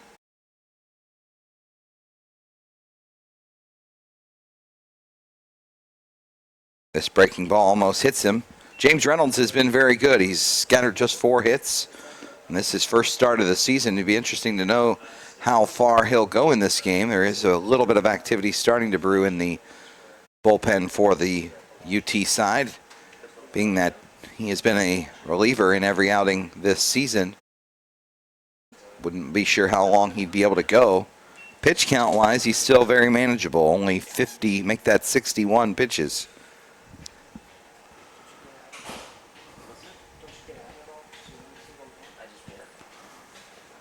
Sailfish trying to get on the board here. They've got a runner in scoring position with 1 out. This is when Reynolds has been at his best today. Laying down a bunt is Houck. It's in a good spot, and no one will be able to make the play. Great bunt single there for Sean. Looked like Servin, the catcher, was a little frustrated with his pitcher that he didn't get out of the way.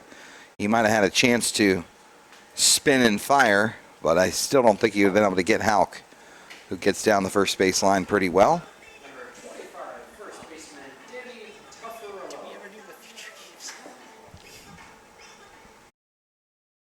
Here's Tuffarello.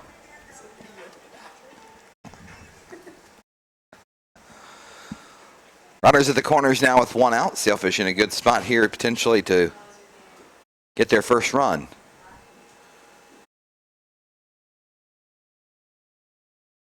This one almost to the backstop. Good backhand play there by Servin.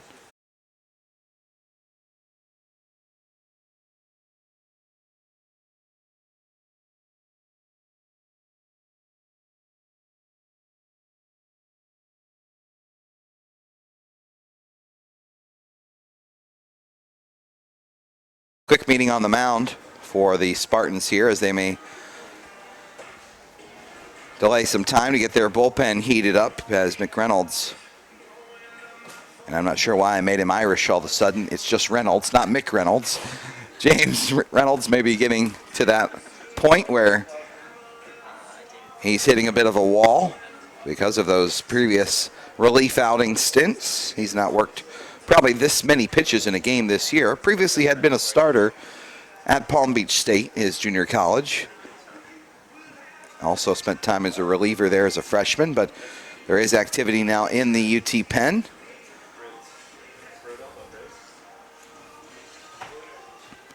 Not sure if that's Sam Militello, associate head coach for the Spartans. But Tuffarello back in there. You know he'd love to do some damage. It's been a quiet series for him. Houck leading from first, Schwimmer at third. Reynolds ready from the stretch. No, he'll throw to first.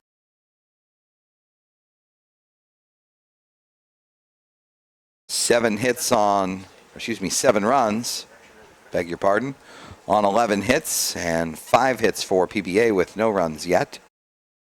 Hopefully that's a change-in. 1-0 now. Pop back our way again, and it's down to play. Great to see so many Sailfish alumni out here last night. There were 300 or 400 of them. Just kidding. A couple dozen maybe.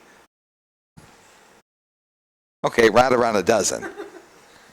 1-1 now to Tuffarello. Here's the pitch. Again, he fouls it away. 1-2. They've done a good job of working him away in this series. Tuff certainly has the ability to go the other way.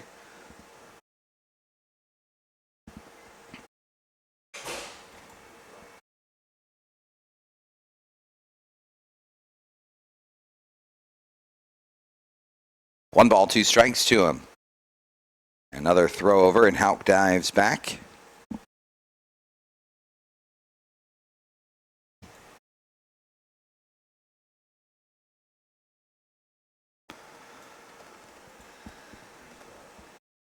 Activity in both bullpens.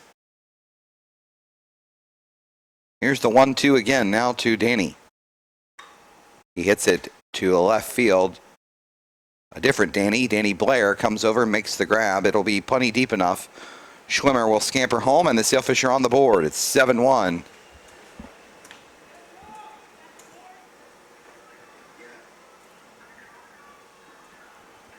So credit Tuffarello with the sacrifice fly.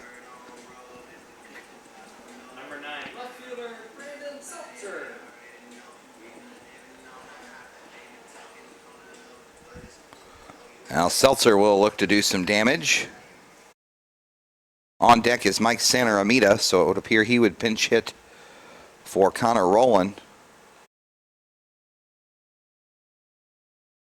Another throw over. Hauk has stolen one base in this game. Was picked off in game 2. The right-hander throwing in the bullpen for Tampa is Jacinto Arredondo. I hope I'm saying that correctly. He is a junior out of Center Hill, Florida, which I'm not familiar with.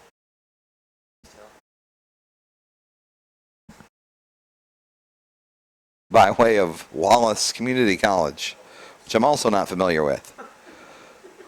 I'm really not all that familiar. Hauk's on the move as Seltzer pops it up into right center field. Coming over is Freitas. He'll wait for it to come down. Makes the catch. Sailfish are on the board. They trail at 7-1 after 6. Do you want Sailfish content delivered straight to your inbox?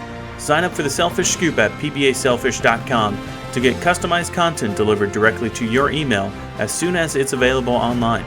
Customize your content to stay current with your favorite teams, or get it all to know the latest from all 17 programs. Sign up today for the Sailfish Scoop at pbasailfish.com.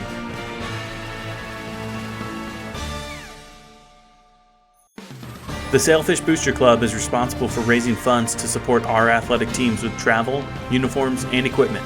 Even small gifts can go a long way in supporting our teams. It is only through the generous gifts of all of our supporters that all the costs of our athletic programs can be funded. If you are currently a member, thank you. If you are not, please visit pbasailfish.com/give today and become a member of the Sailfish Booster Club.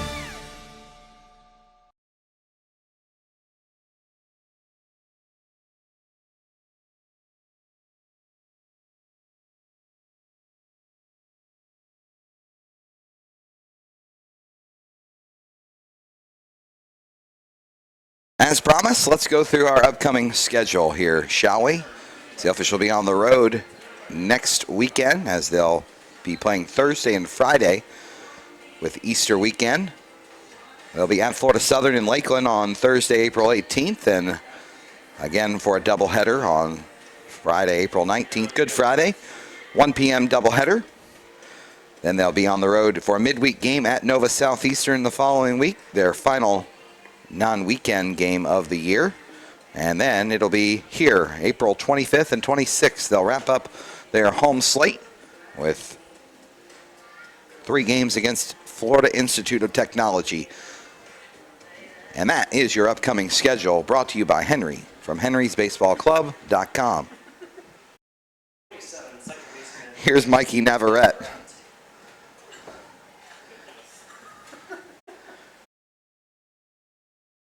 Mikey's played every inning at second base in this series. He pops up the first pitch he sees into left as Brandon Seltzer hauls it in.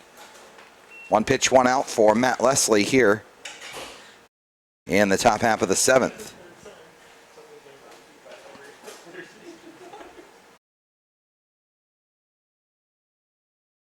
That will roll over the lineup once again. Yorvis Torrealba a little late getting the batting gloves going, but Navarrete was aggressive on the first pitch.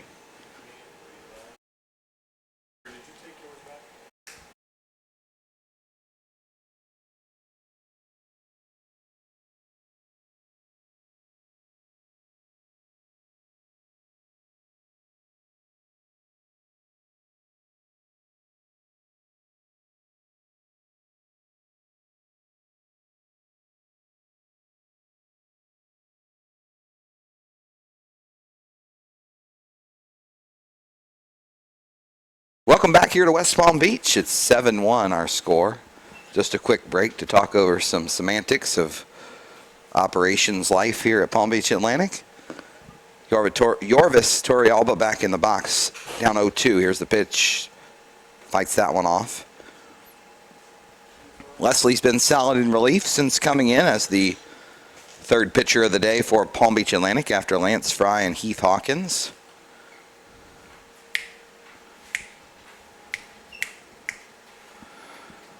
Pitching exclusively from the stretch today, 0-2, breaking ball, and Torrealba takes a big cut at it. Hustling over is Perez, but it's out of play, out of reach.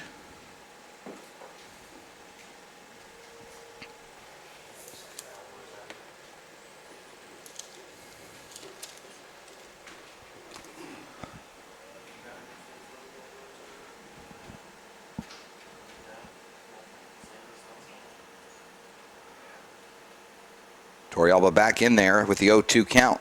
Breaking ball, and he hits it on the ground to Machado. Big hop. But Machado able to spear it. And 2 are away here in the top of the 7th, almost to stretch time number 3 of the weekend. Hope you'll join us for some take me out to the ball game. That'll be done here in 1 out.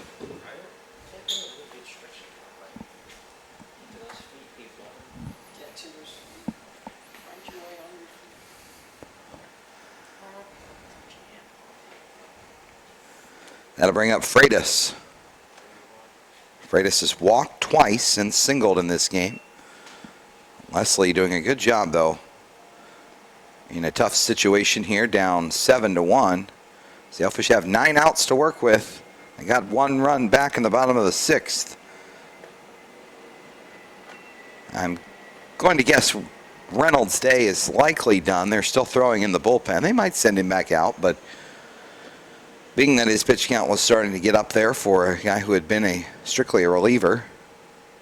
1-1. It's 1 inside. 2 balls, 1 strike.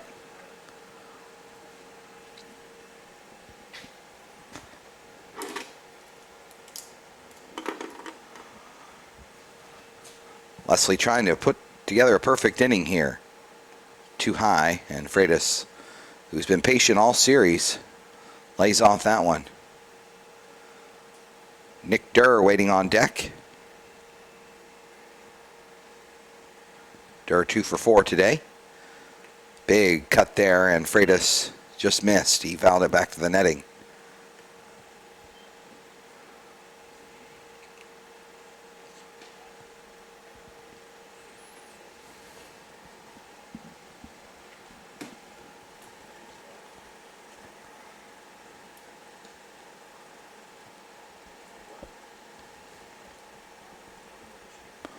Ready again, here we go. 3-2 coming from Leslie. Swung on and missed, and Matt put together a nice outing here today at the Jake. Sailfish trail at 7-1. 9 outs they've got to work with.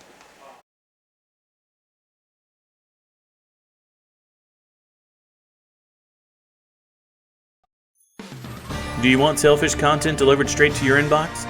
Sign up for the Sailfish Scoop at pbasailfish.com to get customized content delivered directly to your email as soon as it's available online. Customize your content to stay current with your favorite teams, or get it all to know the latest from all 17 programs. Sign up today for the Sailfish Scoop at pbasailfish.com.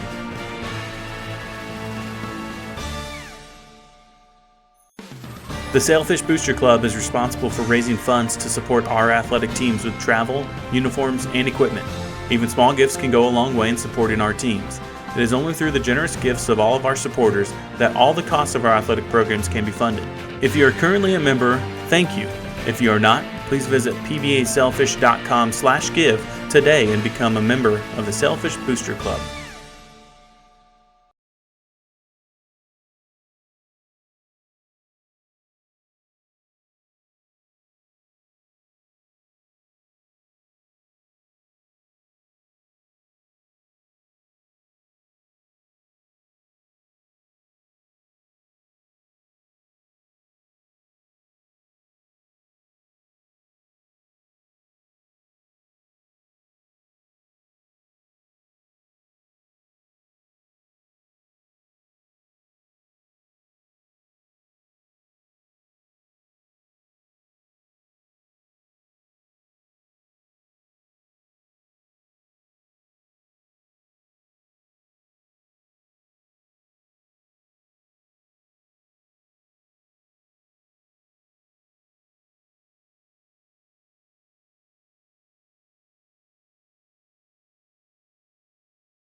Tampa dips into the bullpen for the first time in this game.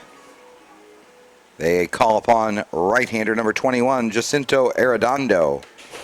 He's from Center Hill, Florida, and a Wallace Community College graduate before making his way to University of Tampa. He relieves James Reynolds, who is fantastic. He faces Mike Santaramita, who will pinch hit for Connor Rowland. It'll be followed by Brandon Smith and Riley Harold here in the bottom of the 7th. Sailfish running out of time. They trail it by 6 here. Hoping to get after this Tampa bullpen, who will send their first person out today in the form of Arredondo.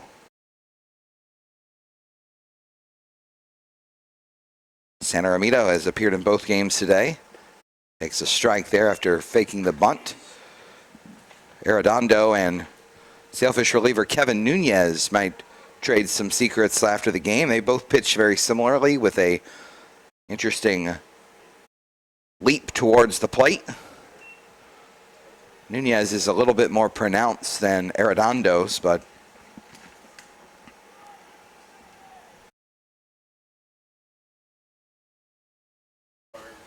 3-1 to Santaramita. Big swing and a miss there. May have chased ball 4. Good velocity from Arredondo here. Let's see what he comes back with on the 3-2. You'd imagine he's going to muscle up for another fastball.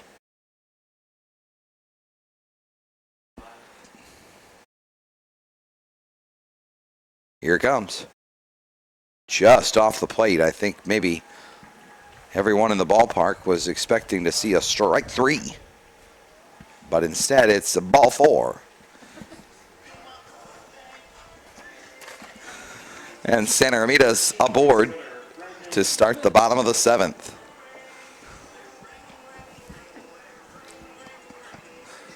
Here's Brandon. Brandon trying to get the Sailfish a crooked number on the board. They've gotten 1 run through the first 6. That came in the 6th inning. Smith ready. Watches this fastball miss down and in. So far today, Brandon has lined out to center and grounded out to third. The shot to center was perfectly positioned by center fielder Danny Blair, who's in a very similar spot right now, as you probably are not surprised.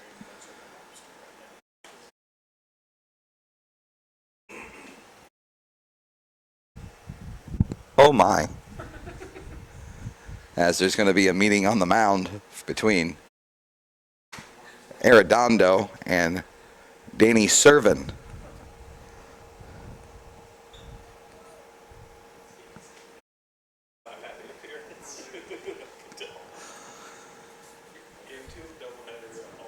Seven to 1 our score.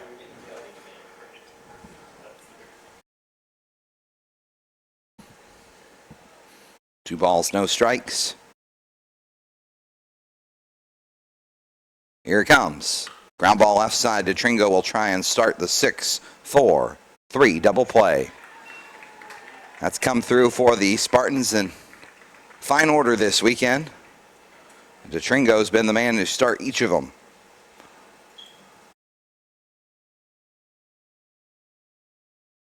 Number 22, shortstop Riley Harold.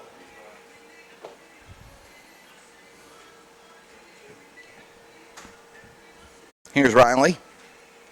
0 for 2, a fly out and a pop out to third.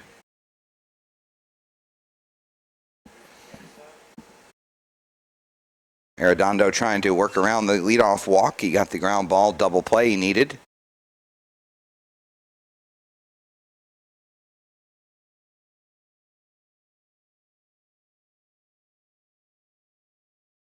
This one almost hitting the midsection of Riley.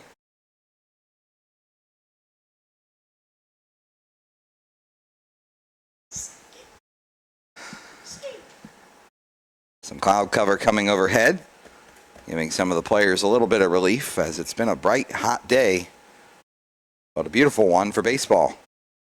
This one's taken too high, as it looks like they're going to start to heat up the Tampa pen again in case this one starts to slip away from Arredondo. He's 3-0 to Harold. This one way outside, and he walks Harold on 4 straight. Second walk of the inning. And that will bring up the catcher, Marcos Perez.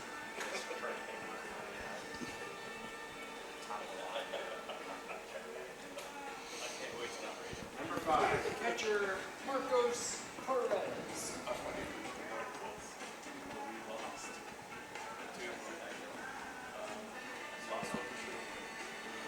Here's Perez.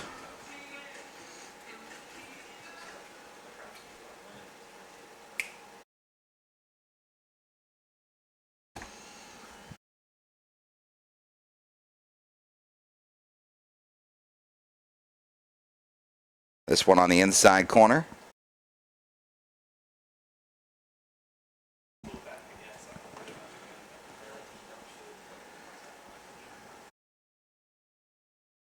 Perez 0 for 2 on the afternoon. Fly out to right and a pop to short. This one all the way to the screen as Harold will be able to move up to second. Arredondo a little bit erratic in his inning of work. So far it hasn't cost him a run, but now a runner in scoring position in the form of Harold.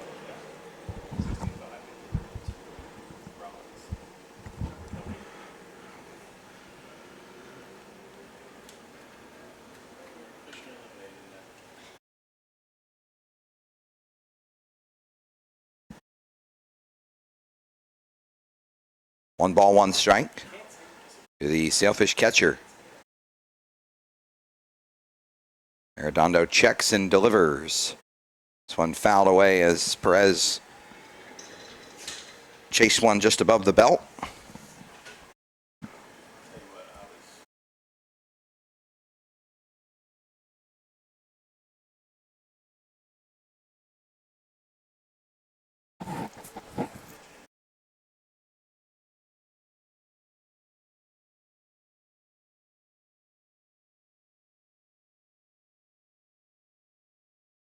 Outside corner, and Perez caught looking. Arredondo responds, comes back, gets the strikeout he needed, and the Sailfish are held off the board. They trail at 7-1. We've played 7 complete. From court to court and lane to lane, under the lights or under the sun, no one delivers Division II sports like NCAA.com. The center of D2 is inside the NCAA.com hub with exclusive highlights of every sport and live broadcasts of every Division II championship found nowhere else. Make NCAA.com yours, the home of Division II college sports. As Division II student athletes, we are committed to being our best. Division II National SAC is proud to partner with the Sports Science Institute to play a role in the cardiac safety and health of student athletes. Although many student athletes with heart conditions live healthy, active lives, up to 10 NCAA student athletes die each year of sudden cardiac death during athletic activities. The facts are that immediate delivery of CPR and AED saves lives, so everyone should be CPR and AED trained. Please join us in this important initiative. Make it yours.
Sailfish go to their bullpen once again. It's Joey Hennessy, the junior right-hander, will get some work in here in the series finale. Sailfish trail at 7-1. He'll face the 3, 4, 5 hitters of Durr, Aliwine, and Servin.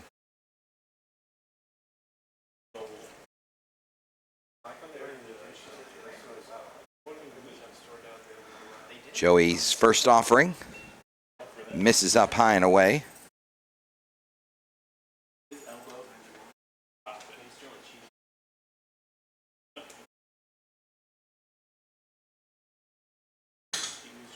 One and 0. This one grounded weakly right at Machado. Another big hop. He'll take it and throw over to first. Durr's retired for the first out here in the 8th inning. Let's take a look at some scores around the Sunshine State Conference today. Plenty of action to be had. Florida Southern losing to Florida Tech 6-4. Nova Southeastern taking down Lynn 10-7.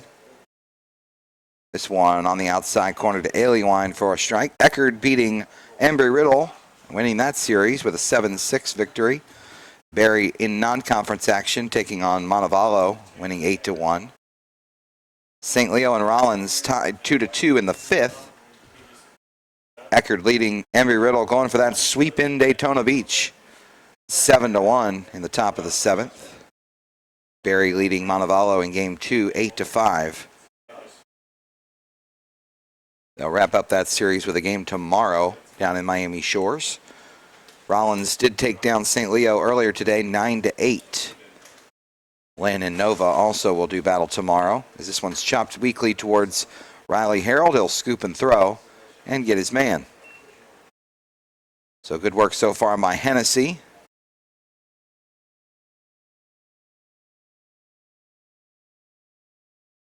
So Eckerd going for the series sweep after Embry-Riddle shocked the SSC world and maybe the D2 baseball world when they swept these Spartans in 3 games at Tampa.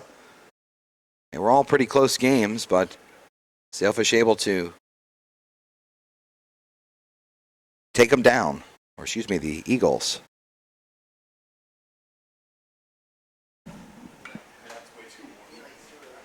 As this one fouled away from Servin.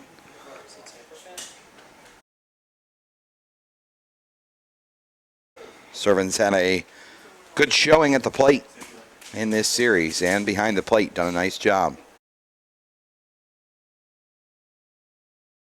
Hennessy really attacking the zone, that's good to see. Up and in, almost hit the knuckles of Danny Servin, but instead breezes by.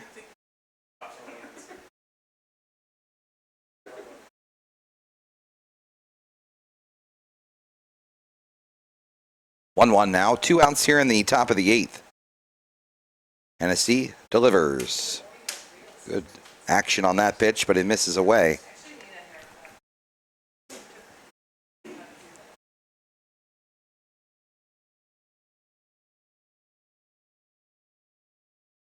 Two and one, here it comes.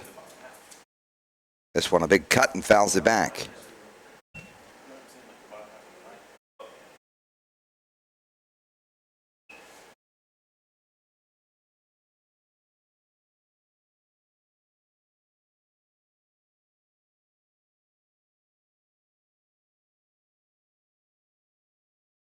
Servin ready again. Here it is, breaking ball, chop foul. Good pitch by Joey.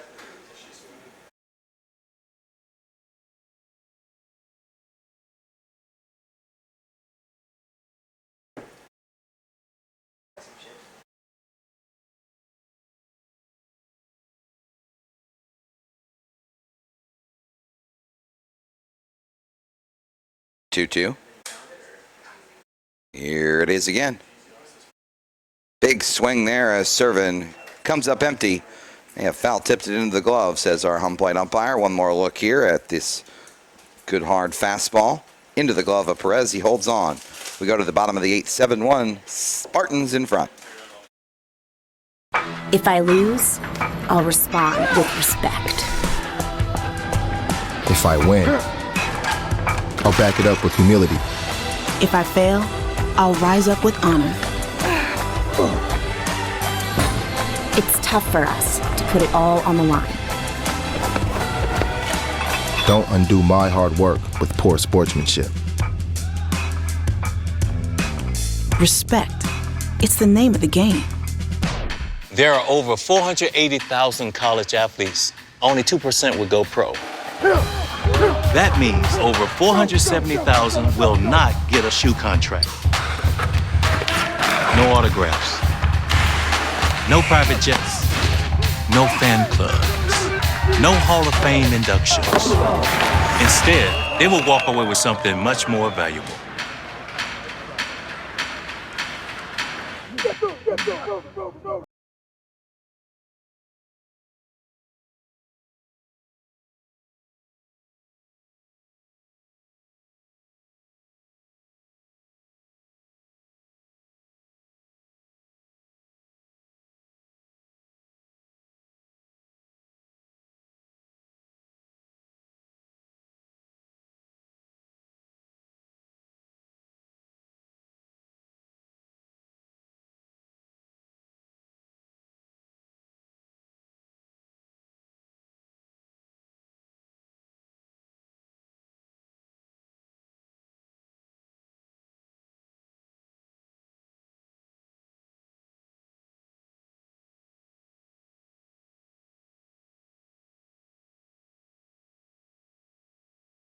Ramon Machado will be the first man to greet the Spartans here in the bottom of the 8th.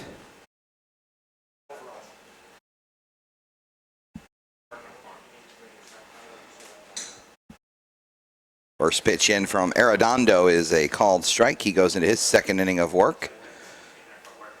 Had a couple of walks, but got a big double play, ground out in the 7th to hold the Sailfish off the board. Big swing there from Machado.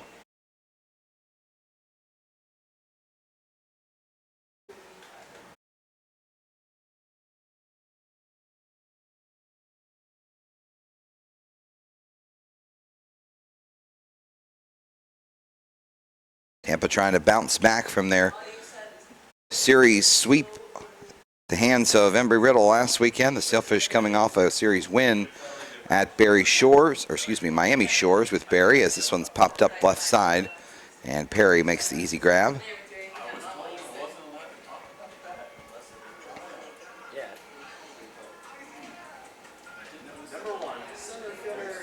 Here's Derek Schwimmer.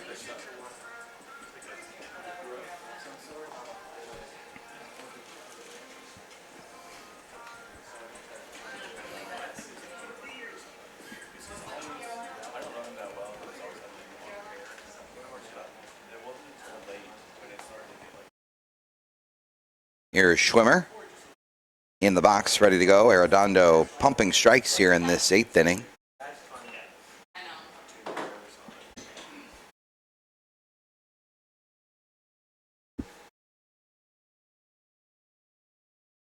Ready again. Here's the 0-1. Tapper left side. DeTringo charging. Off balance throw. And it gets away. It's going to be a bang-bang play there. I'm not sure if Aliewine couldn't scoop it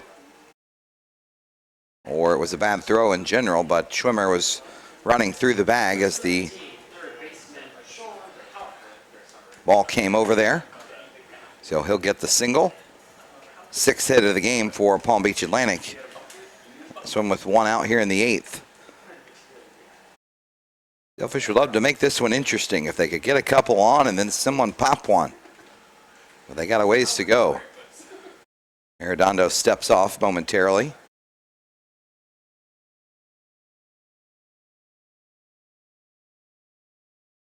Now he is ready.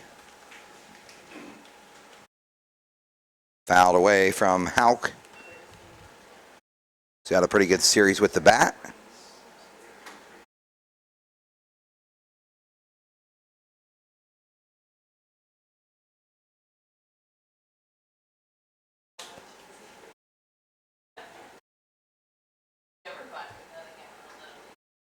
Arredondo on the extreme first base side of the rubber. Just barely making contact with it. Here's the 0-1. This one chopper left side. Perry gloves it, but it's foul.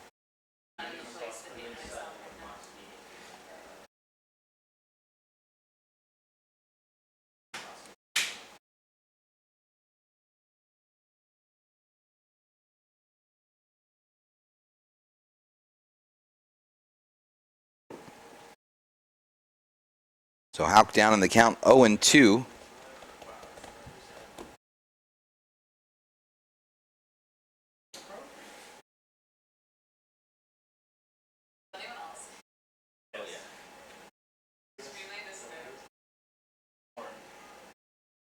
No balls, 2 strikes. This one flipped down the first base line.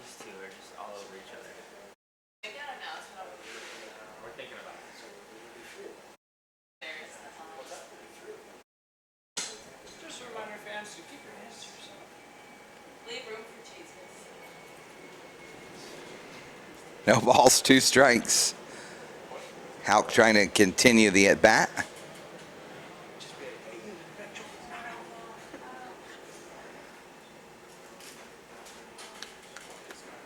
No balls and 2 strikes again, fouled away.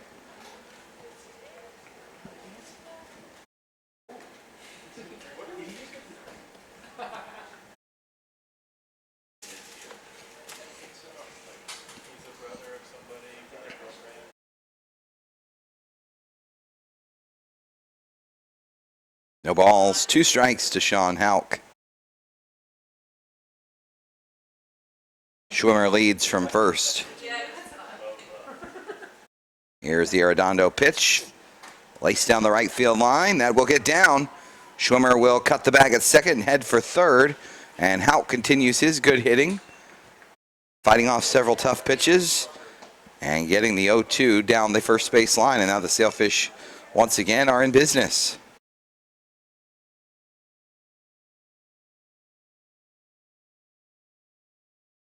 Number 25, first baseman, Danny Taffarella.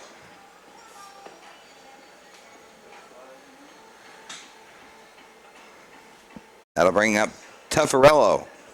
He's had a tough series. No time like the present to try and turn that one around. He faces Arredondo, a hard thrower. Tuffarello can turn around a good fastball.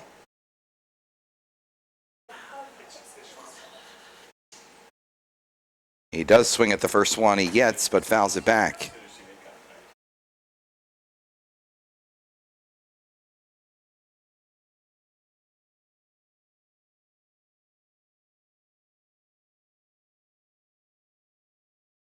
On deck is Brandon Seltzer.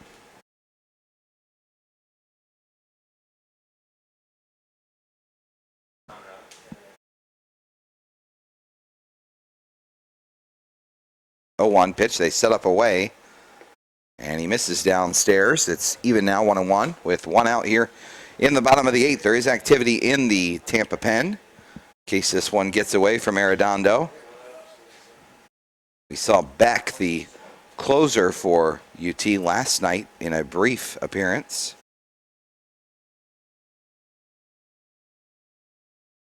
Right now it's a comfortable 6-run lead. 1-1 to Tuffarello. Big cut and he fouled it back. Frustrated with himself there. He wasn't able to turn that one around and do some real damage. Sometimes that's the way it goes. You get in these funks where you can't quite square it up. And other times you can see the baseball looks as big as a watermelon.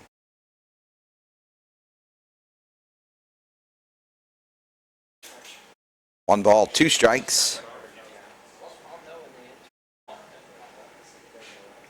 Houck leading from first, Schwimmer from third. 1-2. Fighting it off was Tuffarello that time.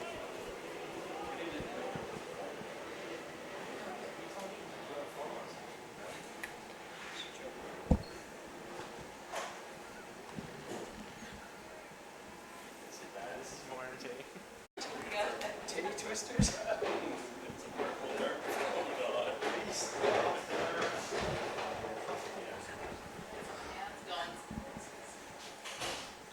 1-2 now to Tuffarello here. The pitch. Ground ball left side. That will get through. RBI single for Danny. Didn't hit it real hard, but put it in the perfect spot, and he wins the battle. Good for him. Now the Sailfish are one big swing from Brandon Seltzer from making this one interesting. It's a 7-2 game. 2 are aboard.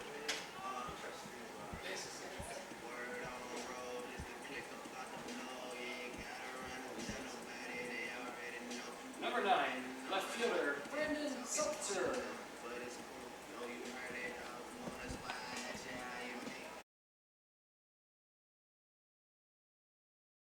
They are going to stick with Arredondo, it appears, here.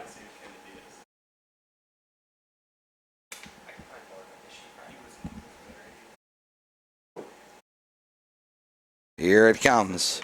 Popped up. That should be an infield fly if they call it. And it's a foul ball, but caught by Perry. And Seltzer, I think, was thinking 3-run homer, chased a bad pitch. And now it'll be up to Mike Santaramita to try and continue the inning. Number 33, designated hitter, Mike Santaramita.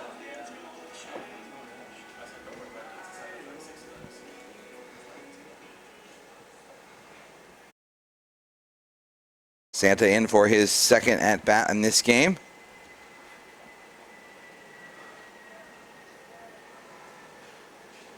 This one outside, nowhere near from Arredondo.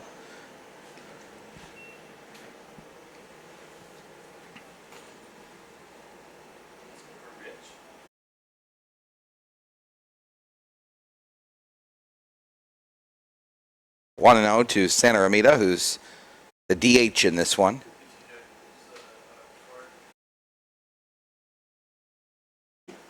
Outside corner, and he hits it nicely.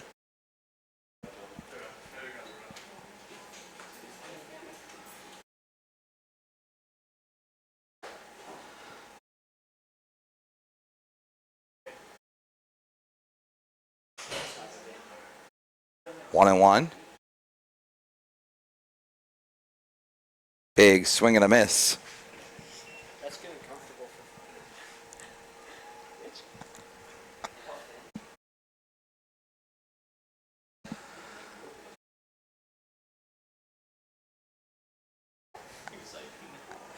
One ball, 2 strikes to Santaramita, who will try and take a page out of Tuffarello's book and get a 2-strike hit.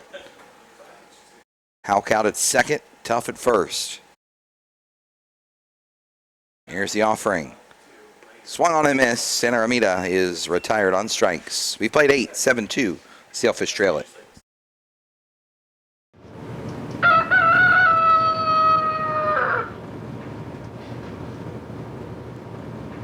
Honey, what are you doing? Watching a cow. Oh, what's it doing? Impressions.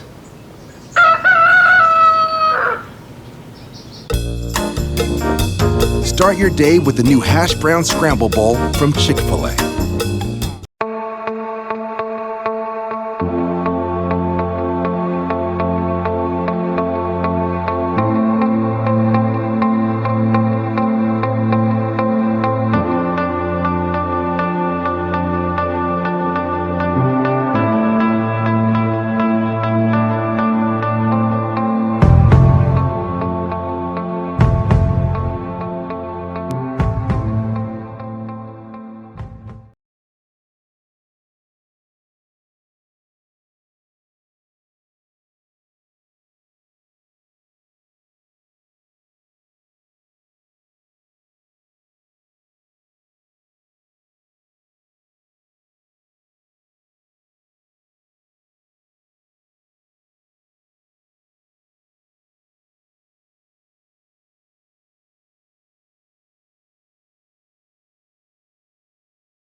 And we're back here in the top half of the ninth inning.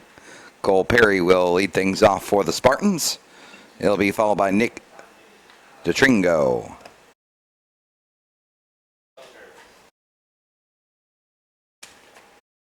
Joey Hennessy goes back to work for his second inning. Ground ball. Nice play by Hauk, who will pick it up and fire across and get Perry by a step or so.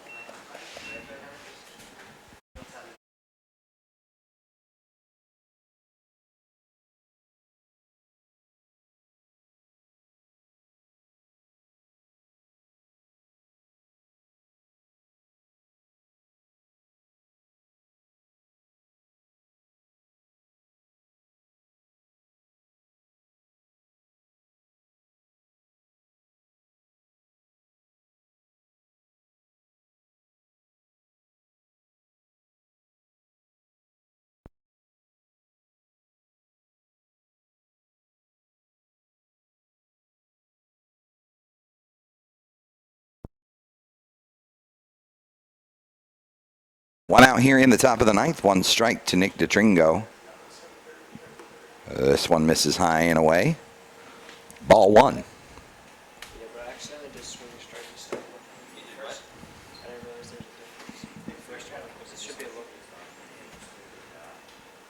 look. 1-1 the count. And Hennessy ready. He worked a scoreless eighth. Trying to do so here in the ninth. Has his good velocity working. Really pounded the strike zone in the eighth inning.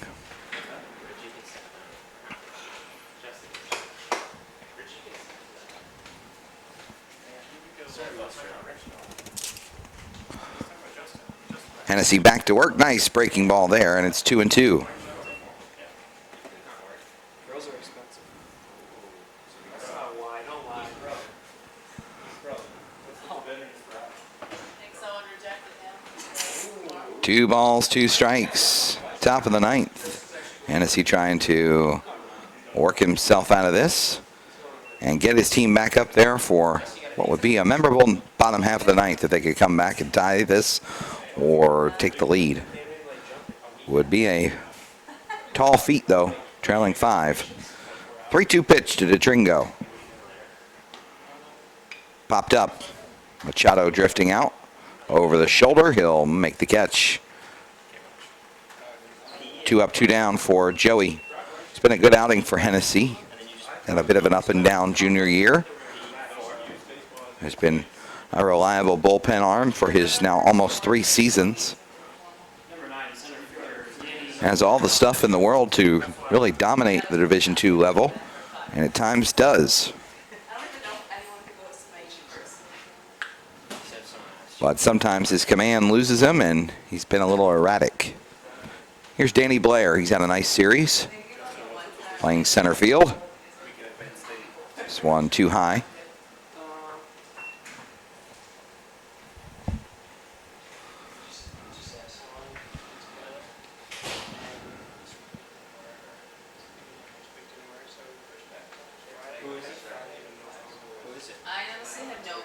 Up and in, 2-0.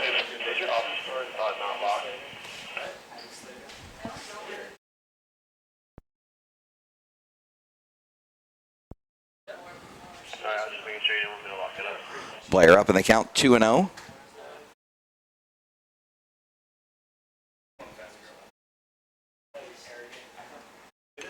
This one popped back out of play.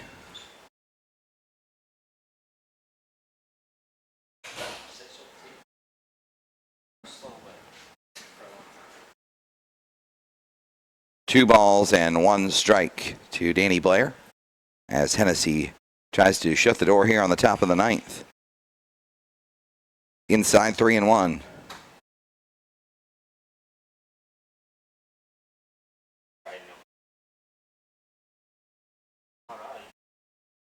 Where you guys going? I already know. What do you mean? 3-1. Inside corner, 3-2 now as Hennessy 1 strike away from ending this one.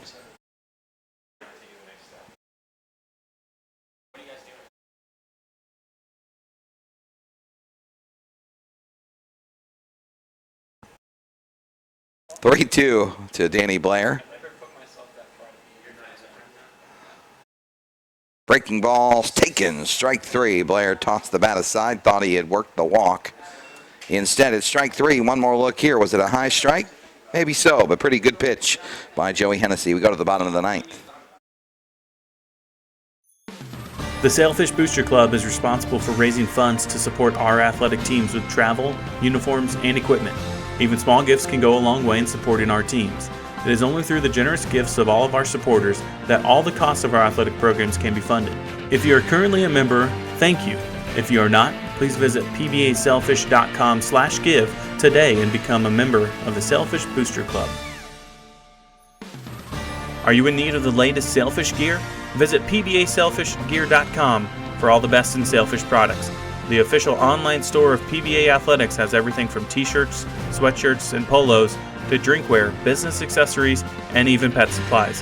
Visit pbasailfishgear.com, your one-stop shop for sailfish swag.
Bottom half of the ninth inning, Sailfish trying to rally. They trail it by 5, and they'll face the UT closer, right-handed senior out of South Bend, Indiana, Tyler Beck. Beck played his junior college baseball not too far from the Tampa campus at Pasco Hernando. He'll face the 6, 7, and 8 hitters, Brandon Smith, Riley Harold, and then Marcos Perez. This one a little bit low, and it's 1-0 to Smith.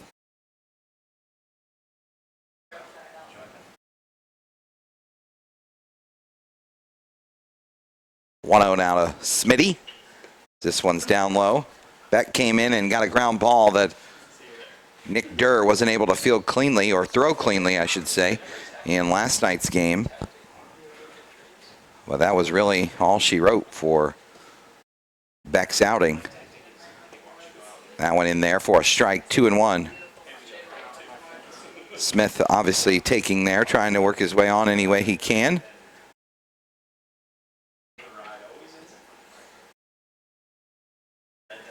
Here's the 2-1, grounded right side. Aliwine will take it himself. As Smith hit it sharply, but right at the big first baseman. 2 outs away here for this one to be wrapped up. It'll be Riley Harold and then Marcos Perez.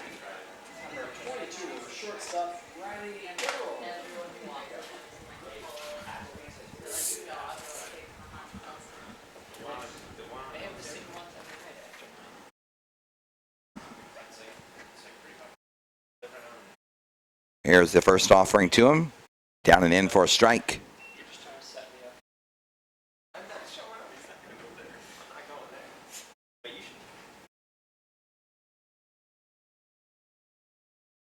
No balls, 1 strike. Swung on and missed by Harold.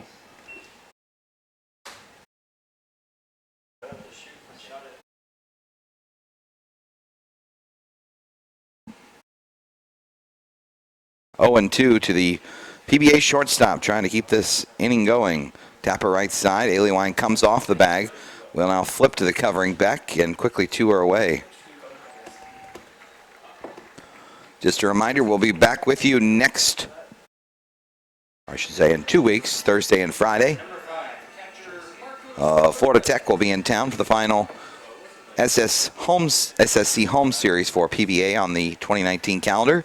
They'll be at Florida Southern next week, followed by a midweek at Nova, and then the Thursday, Friday here against the Panthers. Here's Perez. Back pounding in the strike zone. Machado's on deck, but there will need to be a way for Perez to get on for him to have a chance. Back from the windup, here it is. Outside corner.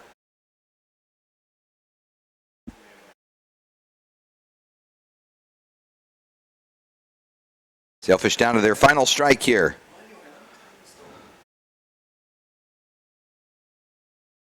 Oh, 2. Hit to the first base side, just foul.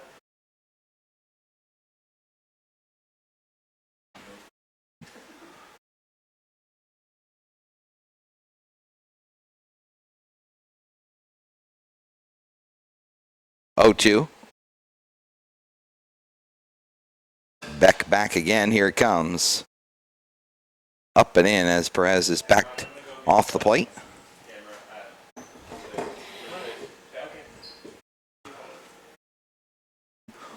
One, 2 now. Here it comes from Beck to Perez. Ground ball left side. Tringo charges. Fields takes his time, throws across, and gets a hustling Perez.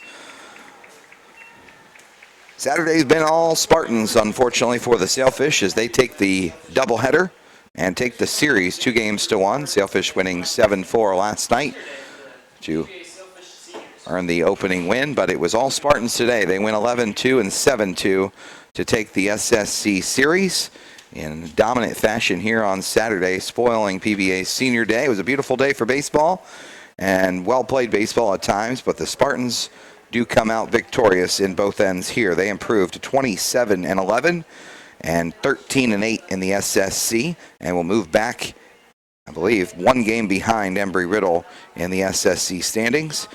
Sailfish drop to 19-19 and are now 9-12 in Sunshine State Conference play. Appreciate all of those of you watching here. For all of us at the Sailfish Sports Network, I'm Michael Brown signing off for the final time.